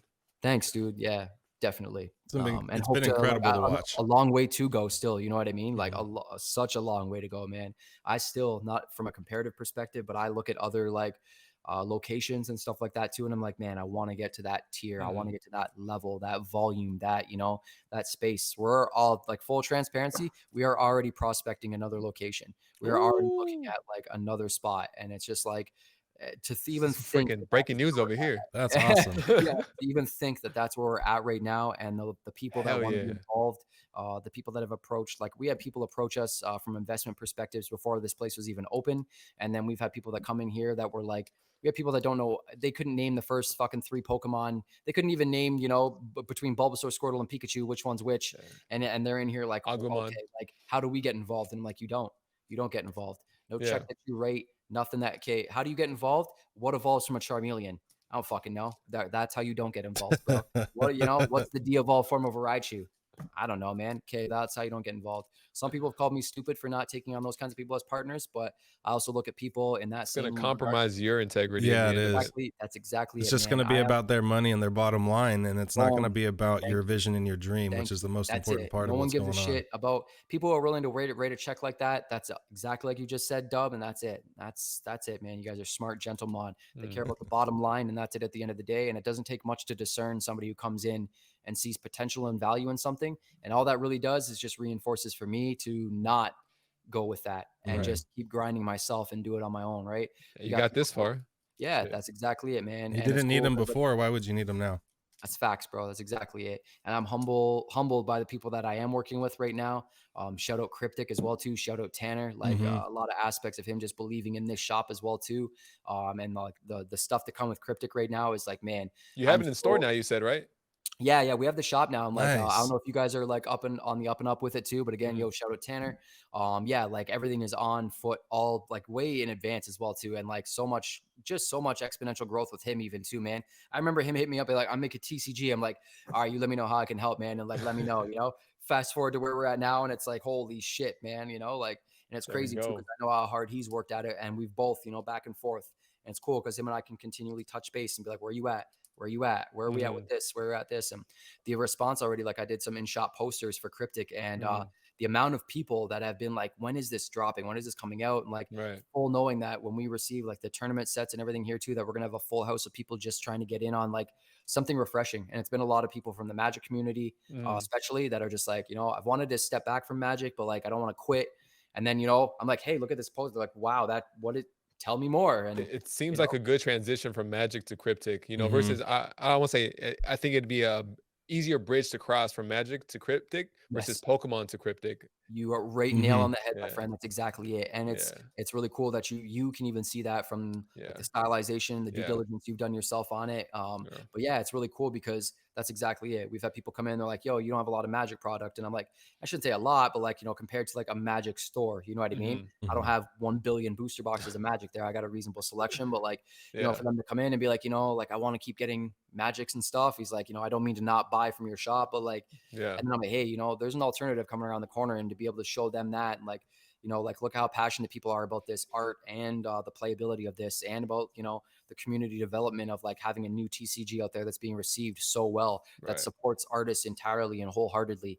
People that are from Magic the Gathering, the Brassman's Will card is literally artwork done by Christopher Rush, by the guy who did the Black Lotus artwork, like, and that's so many other artists from across the board, across Magic the Gathering. And then also giving other artists out there that otherwise kind of like not slept on themselves, but like reaffirming for them that like, yo, your artwork is worthy of like being on some of the most banging cards like out there. Like, let's get your artwork out there as well too. So collaboratively, it's super cool. And like, again, shout out Tanner for like believing in this location as well too, because like to have that offered here on the initial drop and have it in the volume that we're able to acquire it in and like share it with people and build that is like that's humbling in itself too, you know what I mean? So it's his cultivation mixing with yours at the same time, so that's why it's like it hits even harder. Yeah, it's two people kind of just believing in one another's vision before it even comes into fruition. You know what I mean? It's kind of having that future sight of like, it's when I first walked into this place.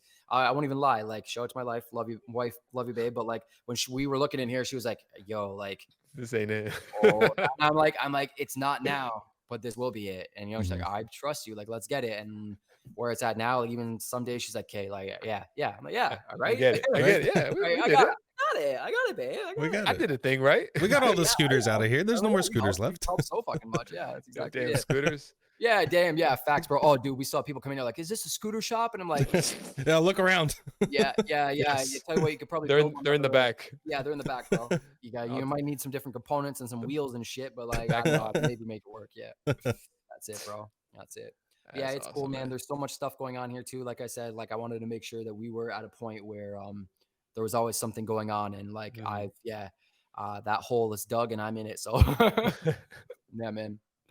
It's a good hole to be in though right now. Facts, bro. It's a grateful hole. Fucking cheers to that, man. Definitely, for sure. There you go.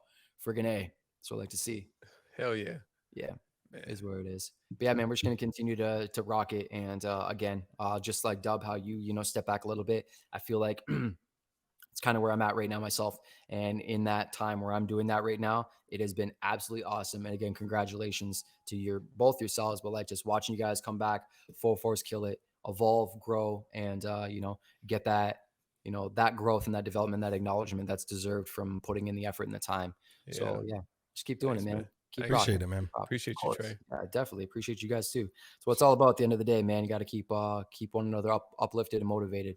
At the end of the day, it's what it's about. You know what I'm saying? I think people forget about that. I just within the space, whether it be, in their brick and mortar location, it could be people not putting the same amount of effort into the details, the aesthetic of it. It can be on YouTube, people putting in minimal effort with it and trying to just capitalize on something that's, popping right now. That's it, man. It's giving the extra details, the work. Just put it in the work, literally. On the work, man. It doesn't take a lot for people that are it doesn't take a lot for people with true intention and certain aspects, I guess. Well, I'll just leave unmentioned to say that, or to see and discern that it's like you're just riding a wave, or you're trying to capitalize on something that's just going to kind of like, again, to each their own, man. If it's about the clicks and it's about the views for you, then it is what it is, right? But I would, at the end of the day, rather have a very tight group of 10 people that I know that I can call up, or that will hit me up every once in a while, check in on me. Hey, what's good, bro? How's it going? Congratulations. You know, that sort of thing, than to have 10,000 people that are like, fire emoji, Yeah. thumbs up, promoted on Pokebucks. Like, you know what I'm saying? Agreed. Like, Agreed. I yeah, was you gonna know, I was gonna hit you up on how it was doing, how you doing the other day, but then yeah, I yeah. saw your story on how Pokemon in itself Oh, was doing you a little dirty. So I'm gonna leave him alone today. I'm I'm glad gonna that leave him got alone cleared up. today. Fucking straight up, bro. Respect, because I was hot headed that day. A couple people hit me up, and I'm like, not right fucking now, bro. Thanks. I was like, I All love, wouldn't not want to talk to anybody right now. bro. Straight up, bro. I was, yeah. Long story short, yeah, like the UPC, if you guys did the pre-order or whatever too, right? Like we only got allocated a few, and then I obviously wanted one for myself to rip, and I wanted one for my Right, personal collection. So I was on that shit when I heard about Pokemon Center having them like available, right? right. And it was weird too, because it was like they would say they were available, and then you would click and they weren't, and then you would Disappear. refresh and then they would be, Yeah. So anyway, got my allocation. I got the two. I was like, great, super excited. RC is blessed for real. And then I got hit with like an email that was like, yeah, your payment isn't. I'm like, well, that's fucking impossible. So let Yeah. me Mhm. just check into that real quick, right? And I like, okay, it's not spam, it's from Pokemon. So I go on. It's like, just change your payment method. I'm like, cool, Yeah. just try whatever. Yeah. Swap it out. I'm like, cool. It says it went through, and then it said it didn't go through, and then it like says it went through and didn't go through. So I'm clicking that shit. I don't even know how many times. She's like, Well, a few $1,000s worth of times is how many times I Oh my clicked that shit, god. bro. And then I I went and didn't tried hear to do this. another order of Yeah. there was like some other items that dropped too that I wanted, right? There's right. like the Charizard pin, the big ass Charizard pin that just came out. So I'm like, let me just try and order that. And then same thing, it's not going through. I'm like, you know what? I'm gonna just dead it and like whatever. Like Yeah. it says I got till whatever X day to do it. So maybe they're just whatever, right? I hit Right. them up and they're like, we're experiencing high volumes. I'm like, I fucking bet you are. Thanks for your generic reply.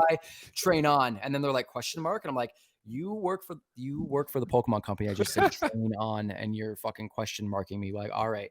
Anyway, so I left it. And then I get a thing of like my business account, my personal account are all on hold for fraud suspicion. And I'm like, what is going on? They're like, yeah, you got charged $3,900 and $1,700 and $2,600 for all of these transaction things that you got hit with from like attempted withdrawal. And I'm like, Oh man. What yo, the hell? I know who that was. It doesn't take fucking Detective Pikachu to figure out what that's coming from right there, right? So I got on the case, and let's just say, like, I always maintain my composure. I understand from like just managerial perspectives of like customer service over the years in every industry, man. I Right. know what it's like to be berated by somebody who's pissed about something. So like I'm always like respectful about that shit. But I'll tell you, that day I almost bit my tongue off, Oh being like, all gosh, right, yeah. yeah. But it all got sorted out. My UPCs come tomorrow. Nice. Same. So Good. I'm happy. I'm cool. I'm content with that. And not So, $4,000 worth of them, right? and yeah, yeah. They're sending me like 89 or something. I don't know. But like, yeah. Trey bought up the entire inventory, and that's why So nobody that's else why can I buy couldn't it. get mine. Now I know. 69, and $420.69 each. Yeah. That's ridiculous. Yeah. Crazy. I saw that. I was like, I'm gonna leave him alone today. Yeah, bro. I was like, all right. Yeah, I honestly, man, and it was crazy too, because it happened while we're open, right? Like I'm open, I'm getting hit with this information, and like it's froze. So like we're processing payments through here, stuff's going into our business, and then But it's you just can't use it. I had 2 orders, and thankfully I'm good with our distribution, because I called him up. I'm like, hey man, and he's like, I seen your, literally same thing as you. He's like, I seen your story. I'm like, cool, thanks. Like he's like, don't worry about it. He's like, the product's going out. Like, just I know you got it. I'm like, okay, cool, thank you. And I was about to say, like, that freezes up your entire business. And Dude, and thank you for acknowledging that, because like in hindsight, like when you look at that, like on a real note, man, like when you have like a company like that again, like, man, I have Pokemon tattooed all over my whole body. My business is about this. I live and breathe this shit every day of my life, and I'm truly passionate and dedicated to this culture. And at the end of the day, I feel like if anybody, any representative from the Pokemon company was to come into my location, there's people out there that are sponsored by all that stuff, and it's just like, I feel like if someone was to come in here, they'd be like, wow, like, yeah, and again, not tooting my own horn, but like I think that passion would resonate and ripple really well through people, like, that would be right. like, wow, like who did this? I did all of this, Yeah. every little bit, down to every nail in this trim that's in here that people don't see or even ever look at, down to the T mold, like everything. Like if they were to come here, they would see that. So to have a company kind of just hit you with that generic, like, we're sorry for any inconvenience this may have caused. And I'm like, man, can I talk to a real person? They're like, be assured you are talking to a real person, smiley face. And I'm like, okay, Joe Montana, like what? Like, okay, yeah, sure. Trainer Joe. I'm like, yeah, all right, right.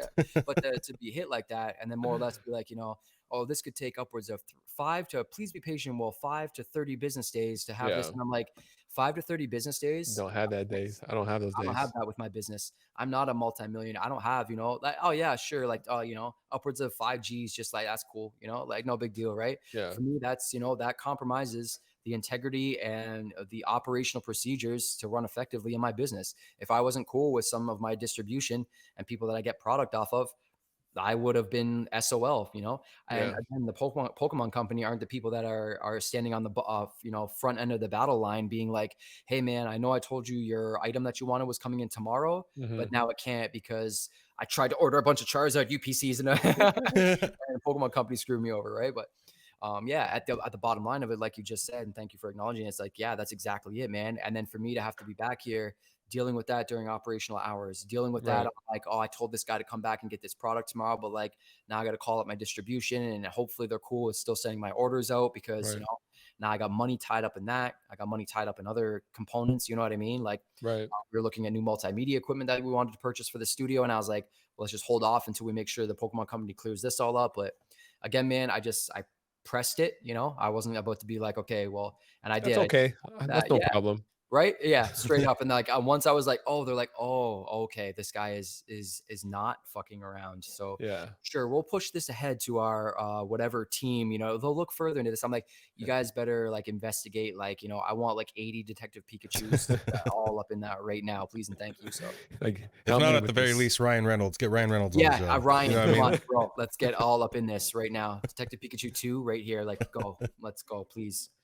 Yeah, but no, it was all sorted, thankfully, and everything too. And again, another circumstance where I was just grateful for, whatever. Again, like you said, Dub, the hurdles, like the cool, done, gone. I'm not even worried about it. Is that something I literally could have made a whole entire like, oh, this is how, like, could have totally done it. Nope, Yeah. didn't even do it. It's Mhm. the same circumstance. I don't know if you guys see me post the actually I'll show you a quick picture too. Let me know if you guys have actually, it'd be cool right now because you guys are in the States to know if you guys have even seen these items that came out. They're right here. Hold on, let's see. So it's this, I don't know how well you're gonna be able to see it. But it's this box. That Can't see. the Rayquaza one? Yeah, it's like I the saw your post. Rayquaza and Duraludin box. It's Yeah. the That's VMAX dope. Dragons Premium Right. Collection box. Did you I guys hear or see anything about that? I Or? heard about them coming out a little while ago, but I Yeah. wasn't sure if they were exclusives to certain stores. So I don't know either because like same circumstance, right? Like I think it was on PTCGO radio, someone that I like periodically listen to here and there, Same. background music. Yeah, I just, you know what I mean? Again, somebody who's just passionate about the hobby, and I just, listen to stuff here and there when I'm editing or whatever. But they made mention about it, and then we still have Toys R Us. Sorry, not sorry. And I went there this morning with my son I'm because not like mad. it's cool. We have a Pokemon shop, but like, man, there's small brick and mortar TCG places that I've gone to since I was like much younger, and we Yeah. still go to them. They have no idea that I have a store, but I'll go there and I'll pay their $6.50, $7 for a pack because like I like taking my son. He goes Yeah. to another shop and he gets that experience. We'll buy singles. So I'll support another shop, right? But Right. we also go to Toys R Us because I'm a grown Toys up R Us kid. Yeah, facts, bro, straight up. Toys R Us kid for life. I go in there, take a big whiff of the Toys R Us air, give Jeffrey daps, and and then move on with my day. But yeah, we were in there and I seen these boxes and I was like, man, like, and again, me and my wife just quickly did our due diligence and there was no YouTube videos on it. There was no creators on it. There was no other information on it, nothing.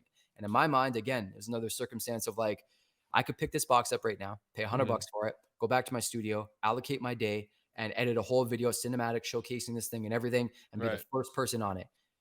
But I don't really want this box. You know what I mean? Yeah. It's not something it's not something I looked at and I was like, oh my God, like I was excited about it, right? I need this. That's exactly it. I looked at it. I was like, this is super dope. You know what I mean? Like this is so sick. But I had to like do that thing again where I'm like, this is an opportunity, but what is my intention with this? Right. Like from the content creation perspective, it would be to be the first person on this. But from my financial perspective and my personal enjoyment, it's like, well, that's going to pay for my Charizard UPC for my personal self like tomorrow.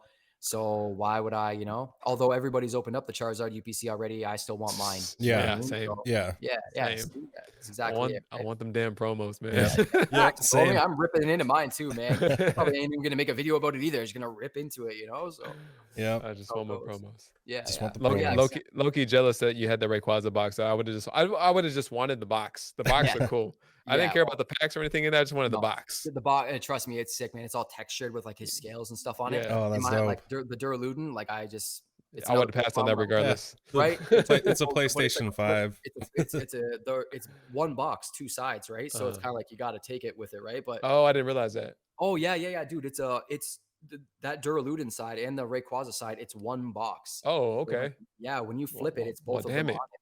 Yeah, Oh, whoa. Okay. it's unique, bro. It's that's what I'm saying. It's again, my wife's like, I really think you should like, like it's still a cool box. And like, Yeah. they were saying that it was supposed to come with Evolving Skies packs, and it says it comes with 11 packs, which like my OCD is like, why would you do that? Put 12 in it, like, or put 10 in it. I don't care. Cause I'm like, where is this 11th pack? It's like, you can't really see it in there, but yeah, it was another circumstance again, where I'm like, do I pick this up and make it for the content? Like, this is super sick. But like, again, just like you said, I'm like, if I buy this, I'm putting it on my shelf because it looks sick, and I'm putting it on the Rayquaza side. Right.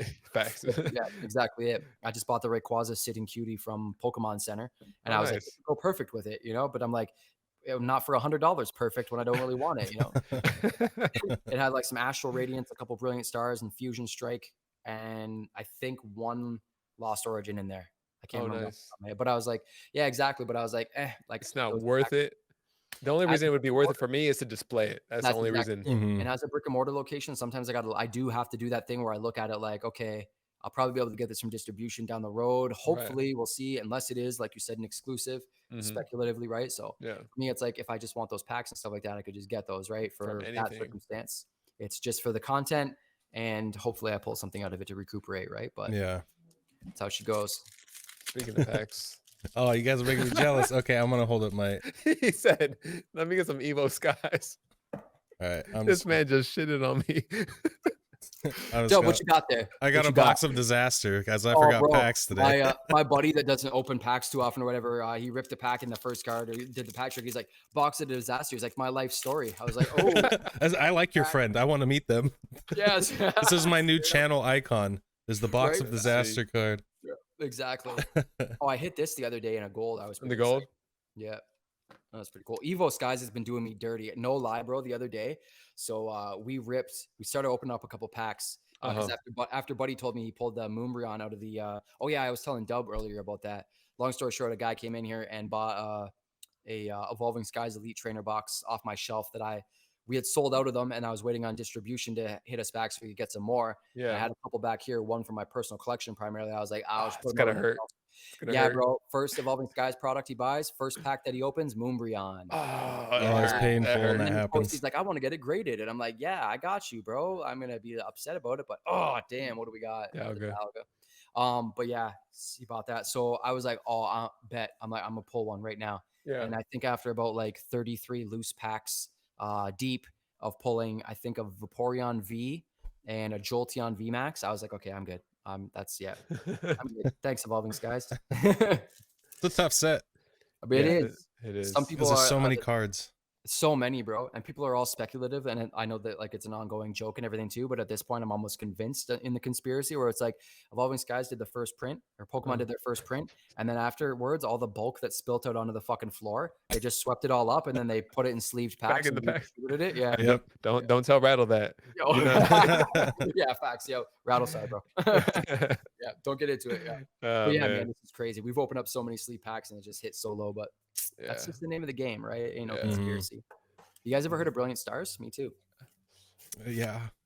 I feel so bad not bringing packs today. I knew I should have picked some up. That's all good. I almost didn't. That's how it goes. I thought about it earlier too. I was like, maybe I should pick up some packs. Like, we're podcasting today.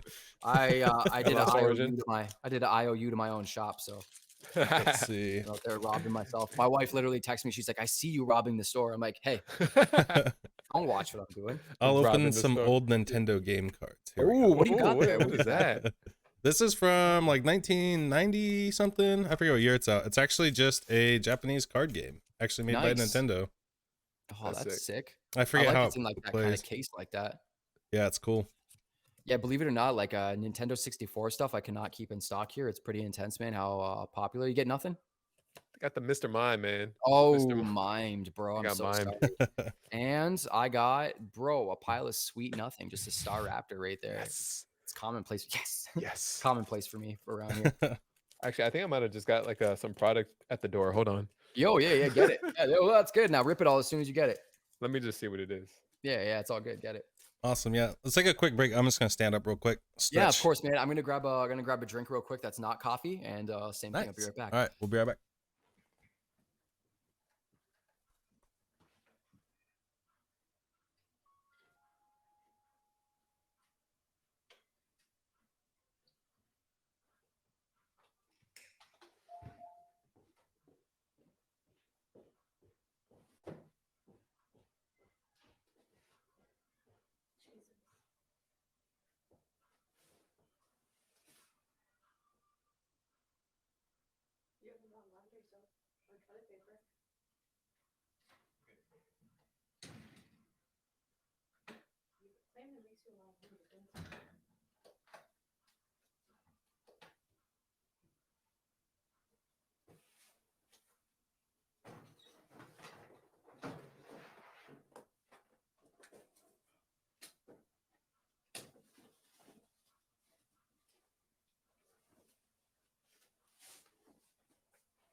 Almost died.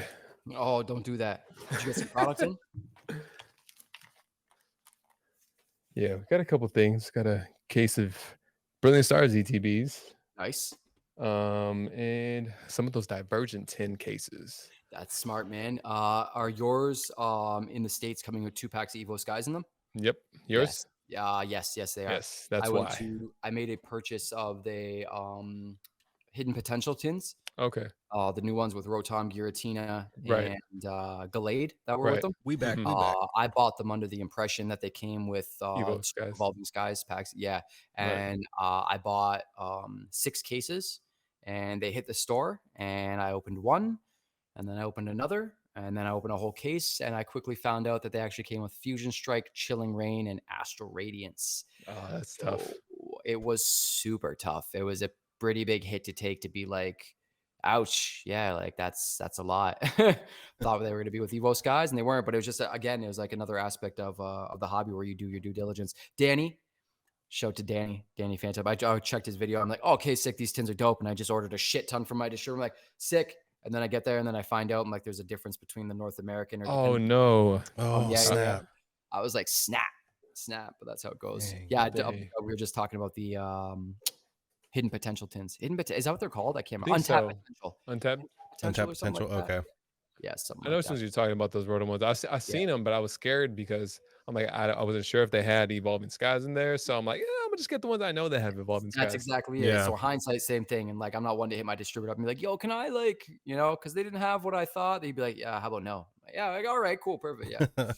Yeah. Speaking of Evolving Skies, I don't know if you guys ever heard of that set. It usually typically gives you nothing, but I want to see something.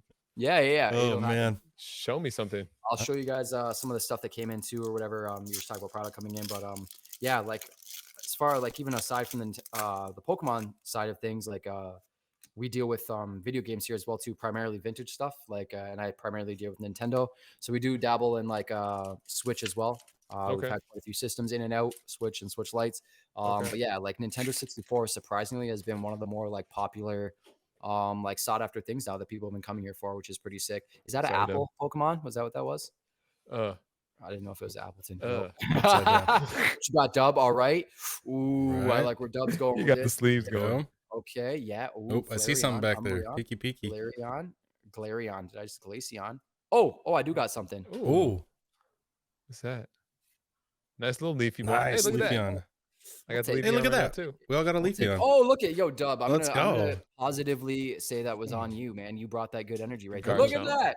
Dub. Little Garchomp. Little Garchompy right there. We'll take a Leafeon VMAX. Let's go.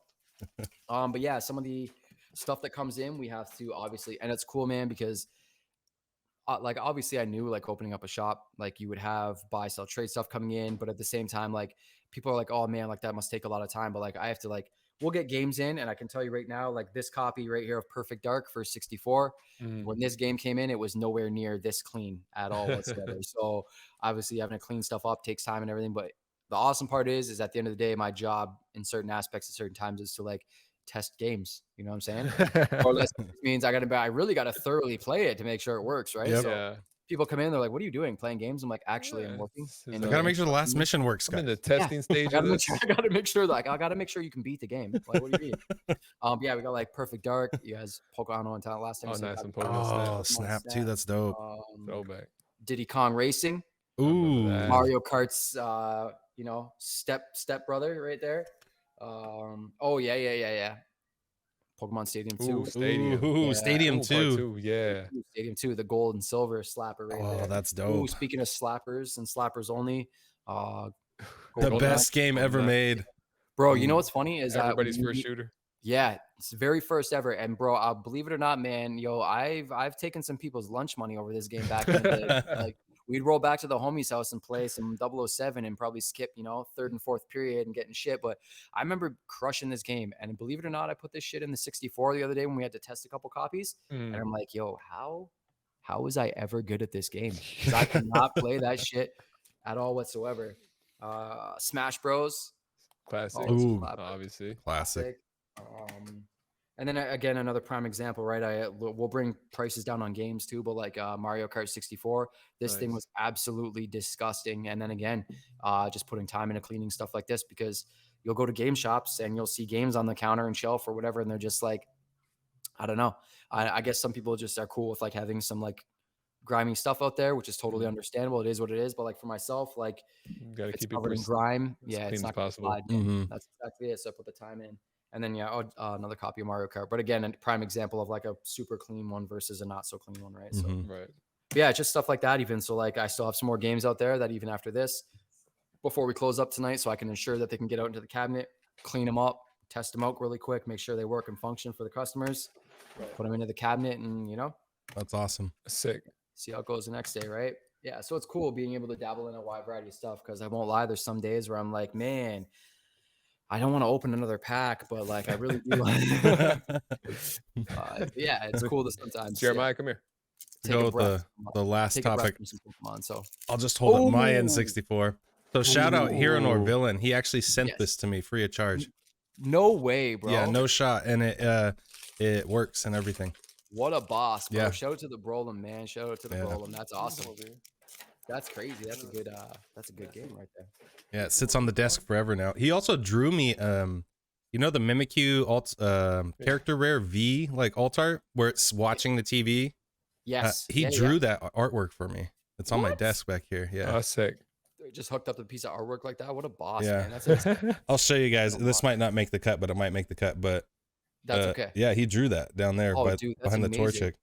Yo, that is a sick rendition too, man. That is badass. That's sick. So I That's keep it up talent, on the man. That's desk really now. key. Yeah, it's another one of the cool components of the shop as well too, is like having people's artwork up in here. Absolutely nothing. What is that? A glass sphere. But yeah, it's cool like from that perspective too, because a lot of people come into the shop too, and they're just like, man, like, oh, like what is this artwork from? And I'm like, man, like I made all this stuff. You know what I mean? And to have the opportunity to also showcase other people's artwork, like I have. Do you guys know who Houndoom is? Have you ever heard of him? No. He does like, yeah, it's all good. He does, No, I was kidding. all the artists, yeah, you know, Oh. yeah, he does all the skull artwork, illustrations and stuff like that too. But I have his decals here in the shop, and people are like, "That is the coolest stuff I've ever seen." Like, where does that come from? You know? Third Eye, you guys know Third Eye, who like does, all the like handboard painting and like literally does that like full time almost now, which is crazy. I have his thing up in the creator spotlight in my cabinet, so every like month and a half, 2 months, I rotate it out. But yeah, like I have his boards that he's done for me there with the whole raid out that I designed and printed up and showcased and everything to him. People are blown away. They're like, I didn't know Tech Deck started making Pokemon stuff. I'm like, they didn't. Someone's putting their passion and their creative capabilities into something like this, and it's something you can get. You know what I mean? So even aside from like the card aspect and the games aspect and that kind of stuff, it's cool to have, you know, that kind of stuff, and be able to showcase people's passions in other regards. Right. Maybe not doesn't get seen by some people that come in, right? Right. We have a high enough volume of people coming into the shop on foot that you'd be Get some eyes surprised. on it. Yeah. And some people have no idea. Like they're like, oh, do you have like a website or a Facebook or whatever? And I'm like, well, we utilize Instagram primarily. And some people like, I don't know what that is, you know? And exactly, right? Yeah. So it's another aspect where like you have people that are totally, and not in a bad way, they're just out of touch with that social media aspect, right? Right. So like their knowledge of, you know, Pokemon and the hobby and the culture and stuff like that is the places that they go and they experience too, right? So Right.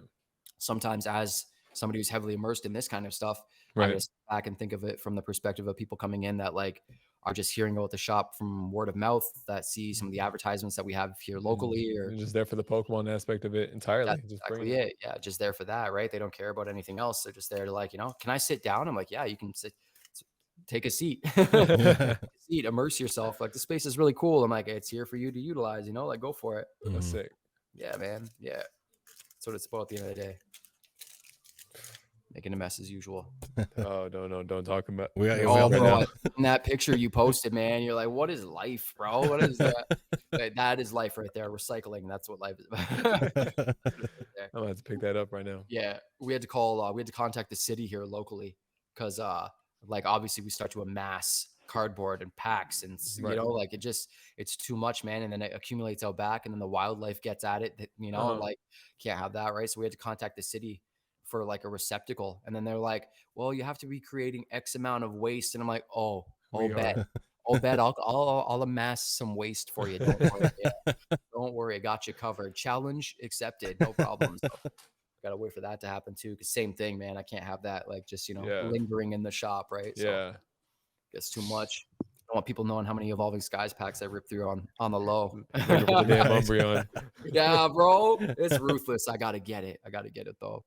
I could have bought it twice now, but you know, I just 10 times over. We could have got it, especially right now. Especially Charizard prices. Alt-Art. Yeah, oh dude, man, it was crazy. So again, another circumstance too, right? Like it's cool educating, not educating, it's just enlightening and showing and informing, I guess is a better word for it. Parents that come in that, unbeknownst to them, like their kids are sitting on like a reasonable amount of value in cards, right? Yeah. We had a dad like come in and like he came with his kids, and again, just supporting what they do, and they were clearly, we'll just say, reasonably well off. Not for one for me to make assumbs, but when you roll in with a super dope vehicle and are willing to spend whatever, how much is that? It doesn't matter, just let them buy it. Okay, cool. Like, yeah. But yeah, he's like, yeah, I'll have to check out, you know, their binders and see, you know, what they have in it. And I was explaining to him some of the more valuable cards in the modern sets that they've been opening and so on and so forth. And he ends up coming back about a week and a half later, and he's like, man, I don't know how to tell you this, but like, you got to look at some of the cards that are in their binders, right? And I'm like, you know, I was busy. I was like, yeah, just give me a second. Let me check it out with you afterwards or whatever, right? 2 Moonbreons, the Gengar alternate art from Fusion Strike, Glaceon from same thing from Evolving Skies. Okay. The alternate art Charizard with Venusaur inside of it. Right. And then at that point, I was just kind of gagging. Like, you're like, oh, well, your kid just shit all over my entire collection. So take care of this binder. Yeah, exactly. Right. Needs an arm guard. Yeah, right. It was crazy. He's like, yeah, I looked these up. Like, that's insane. I'm like, yeah. And then I told him, I'm like, yeah, like that Moonbreon card is sitting around like 550 Canadian right now. It's crazy, right? He's like, yeah, man, that's insane. And then like the next day, I'm like, man, I want to know what it's. And now it's like, there's another, like add another 150 onto that. Like it's exponentially growing, man. It's like ridiculous. It's kind of obnoxious, but like, again, it's the same thing kind of with like the Machamp alt art card, right? That card was at like 30-40 bucks. I'm like, I'll buy it soon. Like, you know, and now I'm like, I'll buy it never. It's all good. It's a wrap for that. Yeah. It'll be interesting to see how modern prices hold up in the long run. I'm really excited to see, man. I've never really seen it. Yeah, I was speaking with someone else today about that. They came in, they've never purchased Celebrations. That was their first ETB that they were buying and stuff too. And he's like, when did that come out? And I was kind of explaining, and in the same hand, I was like, yeah, it'll be really exciting, just like you said, to see how everything holds up. And again, we see it every 5 years, right? You know, Pokemon 30 will happen.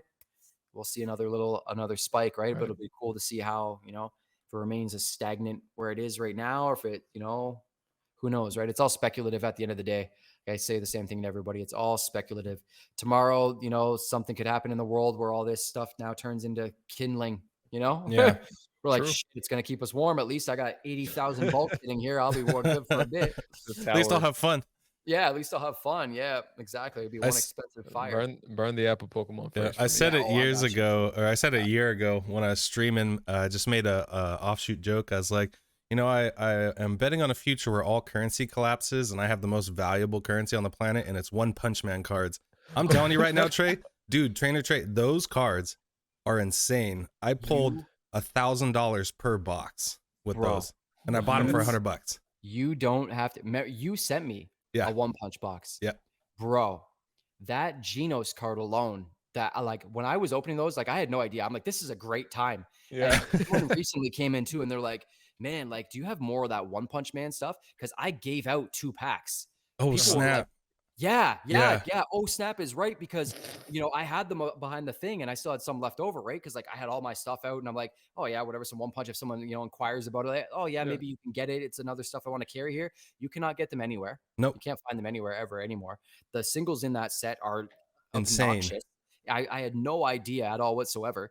Just Like the again, regular hollows are like 30-40 bucks, bro. What the And I've hell? got I had no 20 idea. 30 of some of the copies going for Dub 30 is 40 sitting on a bucks. gold mine over Gold there. mine. That's exactly it. Economy collapses. One Punch Man cards. That's Yeah, right exactly there it. on my shelf. I got there's my currency right there. That's it right there, bro. Yeah, I had no idea. Unbeknownst to me entirely. And I thought I pulled that gold. I pulled the Geno set of it too. I still have it, Mhm. which is like just crazy, man. And that's my favorite. He's sitting right there somewhere. I can't do that right now. That's awesome. Right there. Yeah. Directions. Yeah, easiness. Yeah, but I tried to source for those cards too because I was like, man, I want to open more. And then no. No more Hachimecha. It was one-time deal. They're never gonna print them again. I legitimately Wow. bought the last 2 cases on eBay from a guy in Taiwan.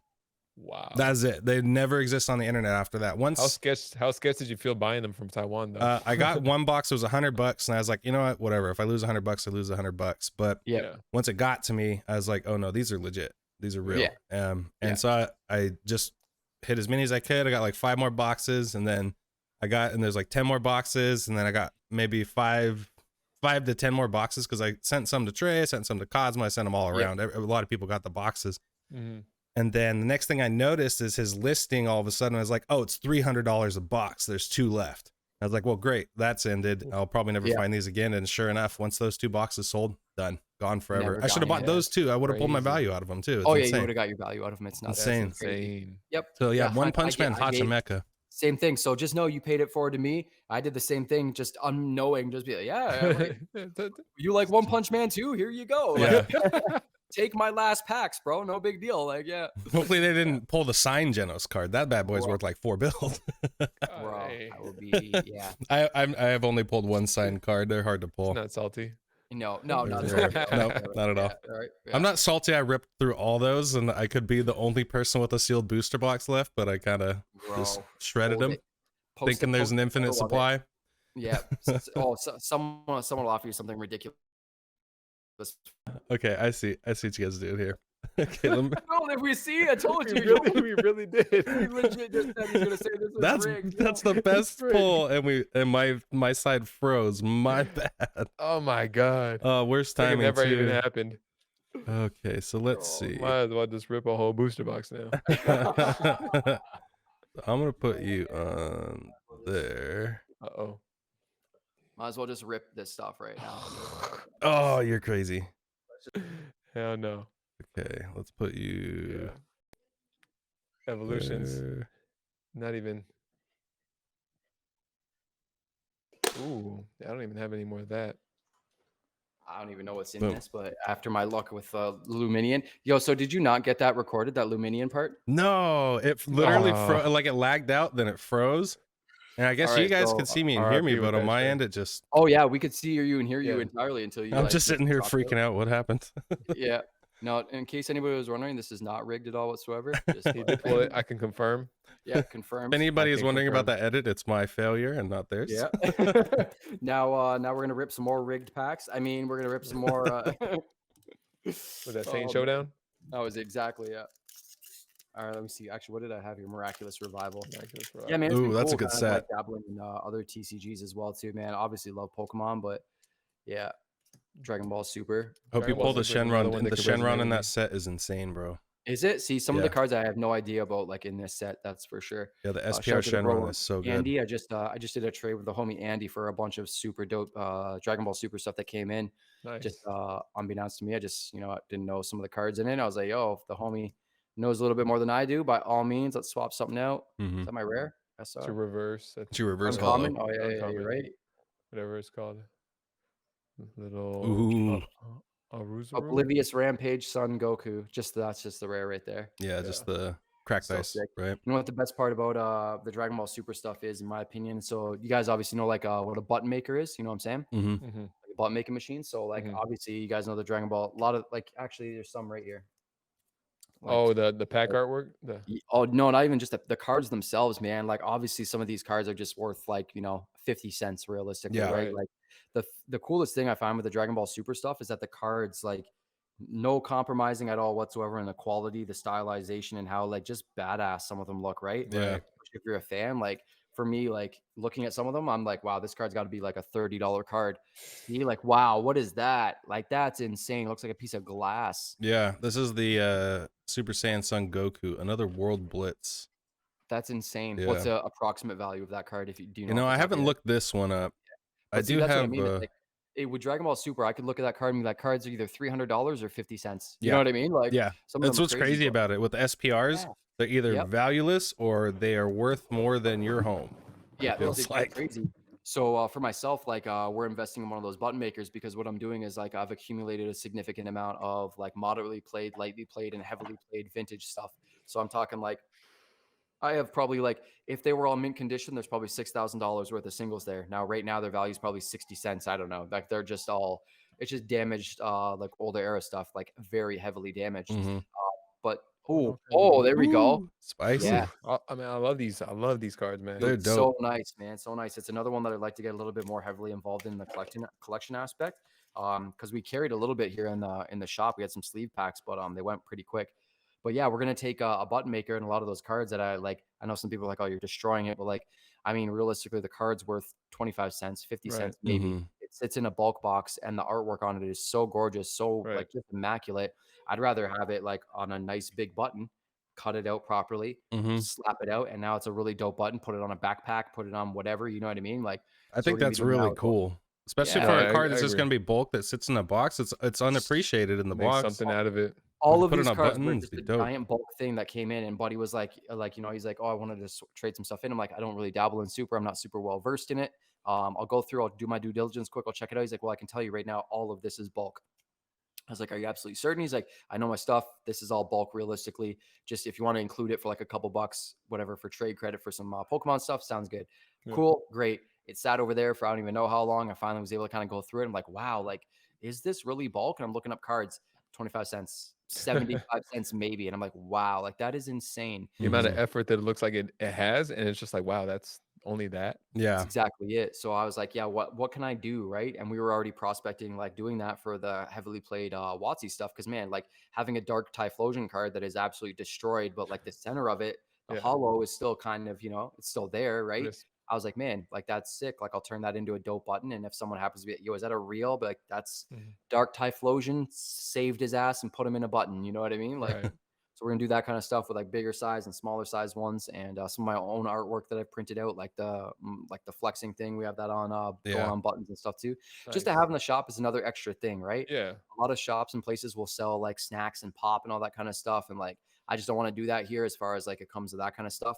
But I'm like, what are other ways we can go about it from an artistic perspective? And that was one of the things that I thought about. So yeah, we're gonna do that. And now that I've seen like some of the Dragon Ball Super cards, I was like, man, like that'd be sick. I want a backpack full of those buttons. You know what I mean? So Right. Yeah. Yeah, that would be awesome, man. right, yeah, that kind of stuff too. Yeah. So again, just another aspect of just like how can we help? You know what I mean? Cover Mhm. overhead costs in like I don't want to say it's passive income because it's not, but it's just sitting there. And if someone happens to see it on the counter as an extra, Right.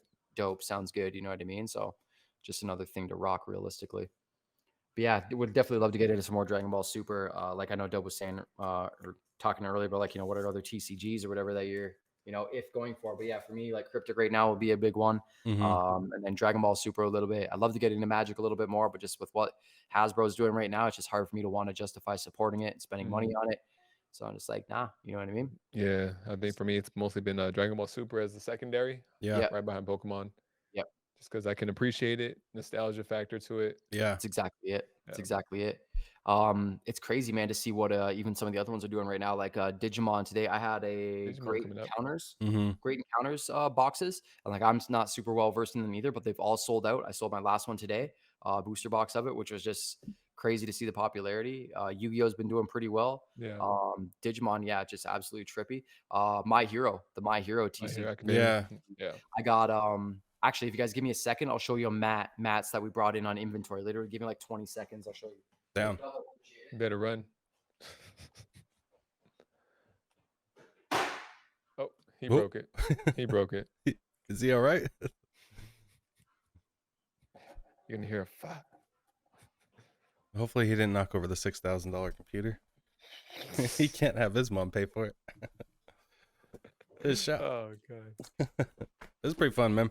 Yeah, man. It is. So we Ooh. brought these in. Oh, They're very like cool. play mats, but boom, Oh, that's sick. That's sick, man. just like I a love it.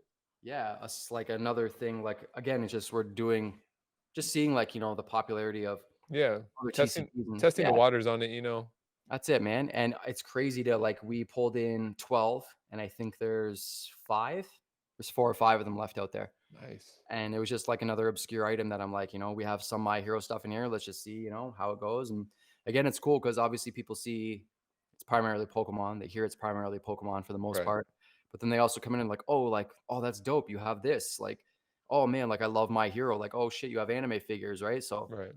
it's just cool to see. Even like again, same thing. Like I had my One Punch Man stuff sitting there, and someone's like, "Yo, where do I get that?" I'm like, "I guess that's kind of a tease because you don't get that." Once in a You don't. lifetime now. I know. Hey, I know a guy who's got one box. You got like 5 billion bazillion dollars. Yep. Yeah, that's it. Shoot. Shoot, if you find a box of that stuff sealed, you gotta hold it. Yeah, Because it doesn't exist anywhere. Even if you found it for $500, I think it's a good investment right now. Oh, dude, I wouldn't seriously believe so as well too, man. In hindsight, of course, man. Yeah. Crazy. Yeah, no, it's trippy. Yeah, man, it's cool just seeing what again, like Jay just said, primarily Pokemon, secondary Dragon Ball Super. I got people that come in here that are like primarily Magic, but like they're getting heavily into Pokemon because they just want to step away. I Yeah. got people that are like just into Magic and they're now sitting here waiting on their toes for Cryptic to launch. There are people that are Pokemon and then they're like, I heard about My Hero, it's my favorite anime, and now like I'm just collecting the cards from it, right? So Right. Mhm. it's cool. It's all over the place, right? And it's awesome to have a place that's not just solely just one TCG. Like, Right. The initially variety. when I was initially developing the place, like I knew that I wanted to have like all the stuff that I enjoy compiled into one place, but I Right. knew that I would have to allocate accordingly and just see what worked, right? There's certain aspects like we started heavily investing into like all like the Band Presto figures and the collectibles and statues and that kind of stuff, and those cost a significant amount of money to certain extents, right? So I wanted to have a reasonable volume of them, but I also didn't want to overdo it, so I couldn't allocate to other stuff. And Right. to see how well even those are moving is just so it just reaffirmed for me like, okay, cool, like I can keep buying figures, I can enjoy walking in every day and looking at all these badass things, and at the Yeah. same time know that some of them are going to sell too, right? So That's it. I mean, yeah, like you said, it's just a balance, yeah, and off the rip, I think starting off is the most nerve-wracking or stressful time because like, all right, I am going to allocate this amount of funds to this aspect of my shop. Hopefully it does well. Hopefully it does well. hopefully. And then Facts. once you could gauge it, it comes a little bit easier to understand. All right, I need to be putting this amount into this. Yep. Obviously the Pokemon is going to take up the biggest amount, but Mhm. like you said, Yeah. you're expanding to different TCGs. That's it, man. That's where we see our largest return is Yeah, Pokemon, of course. Mhm. Even just from distribution perspectives too. But yeah, like just like you said, it's just about that like that trial and error part. right, And going back to what again, what Dub had said about the hardest parts, like some of the hardest parts is like knowing that like there's some stuff that we wanted to invest in that we're like, oh, we should have Evolving Skies, prime example. At the time where like we could get boxes from distribution for a very reasonable price, I was like, I feel like we should like sink some money into like a couple cases right now. But I was like, you know what? I should probably just grab some anime figures and like grab a couple 64 Yeah. systems, grab a couple SNES games, you know, grab a couple of vintage singles, whatever, use that money for those and kind of expand those selections. In Right. hindsight, if I would have just grabbed all those cases, sold those, Right. I would have been good to go. You know what I mean? I could have reinvested tenfold into all the other stuff too, Right. right? But You live and how you it learn. goes. Yeah, you live and you learn, man. That's You exactly it. can't you Hindsight's can't you always can't 20/20. anticipate that type of boom, Yeah. especially with the modern set though. Nope. Mm-hmm. The only No. one I ever did any ever time was not Evolving Skies, was XY Evolutions. Evolutions. Only one. Evolutions. Only one. I'm like, broke man's base set, get this shit. I remember when Nick hit me up the one time, he's like, should I buy like a big pallet of this? I'm like, yeah, I think so. Maybe I you should would. do that. I would do that right now. And fast forward a couple months, it's like, yeah, that was probably a great idea. I can imagine. That's crazy. Looking back on those live streams right there. Yeah. Just Yeah. Yep. Looking back on me, like, oh man, so we have we have all of our bulk boxes that we sort on like one of the large IKEA shelves, right? I don't Yeah. even know what we're sitting at right now. I don't know if it's like that for you guys in the States, but nowhere is taking bulk right now. Yeah. Even the people that initially like that are their business was bulk, they're not really taking bulk too Yeah. much right now, right? So we've accumulated a very just a lot of cards, which has been pretty crazy. But the one day we were going through, uh, so what is it? Sorry, the Battle VIP Pass from Fusion Strike. It's an uncommon trainer card in that set. Arita as well too, from Astral. No, not Astral. Sorry, Lost Origin, or is it Astral? I can't even remember off the top of my head now. Just uncommon trainer cards that we're trading in for a reasonable amount, right? Just because of their playability.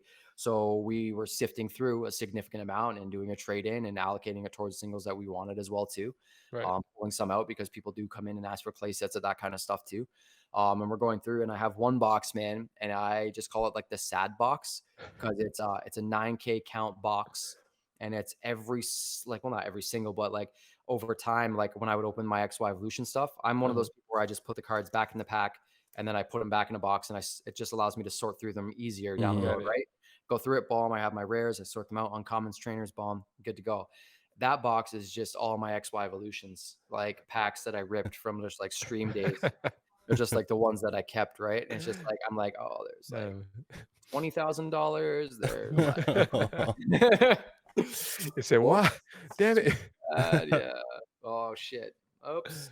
Didn't mean to do that. Totally meant to do that, but yeah, that's how it goes, man. It's me with Evolving Skies, but Mhm. Yeah. Flash Fire at the time too, obviously back in the Yeah, day. bro. I don't even want to talk about those days. Yeah, bro. That was when you would see booster packs go on Flash Fire sale, bro. Even when like that day, I think there was points in time where they were 2.99 Canadian, just like on sale. Just like, yo, like, yeah, let's get him out of here. And I'm like, They were I'll get a couple. Yeah, they were sure. free in the US then. Yeah. Back in Oh the day, yeah. yeah. They were Back in the paying day you when they're like, please buy Pokemon. Somebody, please, someone, please, one person today buy someone come here Pokemon. and buy this. Yeah. I'd roll up to the shop and they'd be like, you're here to buy Pokemon? I'm like, yeah. They're like, holy shit, let me lock the door and give you VI. You want a coffee? Yo, can I give you a foot rub? Like, what are you? How many packs are you buying? 5 packs? Holy shit. These guys in here spending money. Yeah. No, yeah. The times, man, how they've changed. This goes back to like what you said before. Like, it's crazy to think of where it'll be, you know, will these cards hold value? Like, everything's so speculative, man. I know some people are people are extremely knowledgeable in the culture, in the hobby, in the prices, in every variable when it comes to it. But at the end of the day, it's speculative, right? You can do your It's due diligence and you can it's a weird demographic it's a research. weird bubble. It's a weird bubble that it's never happened before, so it's like That's it, man. it can Mhm. be unpredictable. People come into the shop and they're like, "Is this still popular?" I'm like, yes, Very yes, much so. a little bit, yeah. You got Disney, right? Well, Pokemon kind of like shits on Disney, so like, yeah. You know the world's largest grossing franchise? No, I don't. Well, it's Pokemon. Just now you know. That's So why Disney's over here making cards themselves now. yeah, Yep. facts. Here's another cool thing. My Mhm. so my mom lives in Florida. Growing up, I was a Disney kid, admittedly. Like, loved it, still love it to this day. But like to see that, and I'm not even like I'm actually surprised that they didn't capitalize on that a little bit earlier as well, too. Yeah. Have you guys opened any of it? You guys seen any of it? Mm-mm. Realistically, too? I've seen it, but I haven't opened any of it or obtained any either too, Yeah, so or yeah, me tried to. neither. Yeah, yeah. It's Me just again another aspect where you just see people just capitalizing on the TCG market. You know what I mean? Right. So, well, what do you do? Shoot. You buy some Disney cards and you check it out. That's what you That's do. what you do. I would like to check it out, to be honest. Yeah, straight up, That man. does I sound got dope. Scar tattooed on the inside. He takes up the whole inside of my bicep. I want some fucking Scar cards, bro. That'd be That's it. badass. Yeah, that's what I want. Yeah, that's it. I got about like a couple more minutes, and then I might have to log off of here. Yeah, That's cool, man. same. Understood. Well, I still got a 40-minute drive ahead of me as well, too, after Yeah. Oh the shoot, job as man. well. So, yeah, I feel you, man. Yeah. Dub, anything else you want to touch base on as well, too, before we wrap it up here? What are you thinking? No, honestly, it's just great having a conversation with you, man. I was just I've trying been to pick missing Trey's you. brain. I was trying to pick Trey's brain because Yep. We miss you, man. We love Yeah, just sitting there nice. watching you, and Nice. I know it's the store obviously is going to come first over the streaming stuff, but Certainly. there's so many Yeah. people out there that miss you and love you and love seeing the True. journey. So we Appreciate are you so guys, bro. happy and honored that you're here with us today Thank you, and man. gave us 2 Seriously, hours. I mean, it it's ain't nothing, amazing. man. It ain't nothing. Honestly, man. At the end of the day, you got to always remember who was there at the beginning with you. You know what I'm saying? And I always say that to people too, because those are the same people that that'll be there for you in the long run too, right? So having you guys have me on here as well too is an equal humble honor, and I appreciate it most certainly. Even hearing me out, it's cool, man. I haven't really like obviously I talked to a lot of people about certain stuff, and people come and go and stuff like that. We had people come down like that I've never met before, only know from social media, and they just came and popped into the shop. Like, Right. kind of cool, right? But yeah, this is like the first time I've ever been able to kind of like really, just Talk about it in yeah, like detail. Well, like with everybody from like the YouTube space, at least too. That's it. And like this is just we're almost approaching. Well, like it's been technically a month. Well, not even a month yet, but like because we're closed every Monday too, right? But so those days in between, like we're not here, but it hasn't even been a full month of us being operational, and it feels like it's been 6 months. Like it's pretty crazy. So yeah, I can only imagine what it'll be like at this 6 month period. And I'm just, again, humbled and honored for the amount of support that I've received and that I still continue to receive, even from the YouTube space, the Instagram space, and everything too. And again, just like you said, man, I know there's people out there that like are hitting me up, and like it's humbling to hear that people miss it. And I appreciate it, man. Like appreciate you guys and everybody else is always consistently supporting, man. Yeah. I strive very hard to just do what I can, how I can, when I can. And like I said, man, come Q1 2023, like I've never wanted to count chickens before they hatch. And I hate that thing where people are like, I'm going to do this and I'm going to do like, I just like to just do it. I said I was going to open up my shop, did it. Said Don't I talk wanted about it, just be about it. Don't talk about it, just be about it, right? Yeah, exactly. That's exactly it. So yeah, come, next year, I hope to just be in a position where again, just can come full circle to the content development after the holidays and full gear right into it, right? So yeah. Look forward to it, man. Look forward to it and everything you're doing. Everything you're doing. Thank you, man. Yeah. Hope to be able to share the journey a little bit more effectively, I guess we'll say. It's a learning curve. It's a learning curve. How to you're just adding one more thing to juggle, right? That's that, bro. Like Dub, just exactly like Dub said, man. Yeah, it's adding one more thing into the thing. Sometimes I drop them and they smash me in the face, and sometimes I don't, and they're good to go. Add something else in there down the road too. We'll see how it goes. Hey, the more the merrier. Yeah, exactly it. Any closing words or closing thoughts, gentlemen? Trey, I love you. I love you too, guys. Double, I love you. Trey, I love you too. Jay, I love you. Guys. It's all love. Jay, Trey. Well, Jay, can we get a bomb? Can we get a bomb on the end right there? Oh, yeah. Nice. Played through and everything. Again, this wasn't rigged. We actually pulled this Dub fucked up the end. Don't believe him. Don't believe him. It wasn't filmed. It wasn't rigged. I promise you guys. I know I rig everything on my channel, but it wasn't rigged. Facts. Yeah, I'll back that up too. Yeah. Yeah. Again, guys, seriously, thank you so much for the questions. Thank you for like hearing me out. Yeah, absolutely, I hope I didn't like overshadow anything else that you guys wanted to talk about or anything. I just wanted to talk to you about your shop, to be honest. That's why we got you front and center, man. We got you on the top. It was about you today, man. Thank you, man. I hope to have you guys out here one day as well, too, man. Like more than welcome. That goes to you and everybody else as well. We hope to have, especially come springtime next year, some pretty big stuff going on here as well, too. So always know invitation is open and extended to you guys. Appreciate you, man. Other people as well, too. So hopefully one day we can all collaboratively come together in this kind of space as well, too. Whether it be at this location or another. It'd be amazing, man. How it goes, right? Yeah. You're what, 10, 15 minutes from Niagara Falls or? Yeah, farther? so we're actually, I guess a closing note. Yes, Studio 151. We are located at 695 Garrison Road in Fort Erie, and it is literally a stone's throw from the Buffalo, New York border. So if you land at the Buffalo airport, like I could literally stand at the border and you would be there in 10, 15 minutes realistically. So There we go. It's right there. Yeah, Hit right up there. And then the Studio shop. 151. Yep. Yeah, exactly. I'll have them in the Go on out. description on my channel. I'm sure if Jay's posting it, Trey's posting on their channel, it's going to be in their descriptions too, guys. Yeah, So make sure you check it out. Yeah. Again, guys, thank you very much, and appreciate Thank you for your your time, Trey, man. your energy. Yeah, man. Thank you. Thank you to everybody else as well too. And yeah, catch you sometime. There Love it it, bro. Catch you around. Easy. Catch peasy, you lemon guys. squeezy. Oh, Jay froze. Train on, game on. Uh-oh. Jay, I like your face. You got RBF for the ending screen. Your camera's been freezing. I'll let you do a smile out. We'll get you back up here. Is my camera okay now? Yeah, you're good. Now you can smile. Okay. Am I good? Am I good? Later. We're good. Peace. All right. There you go.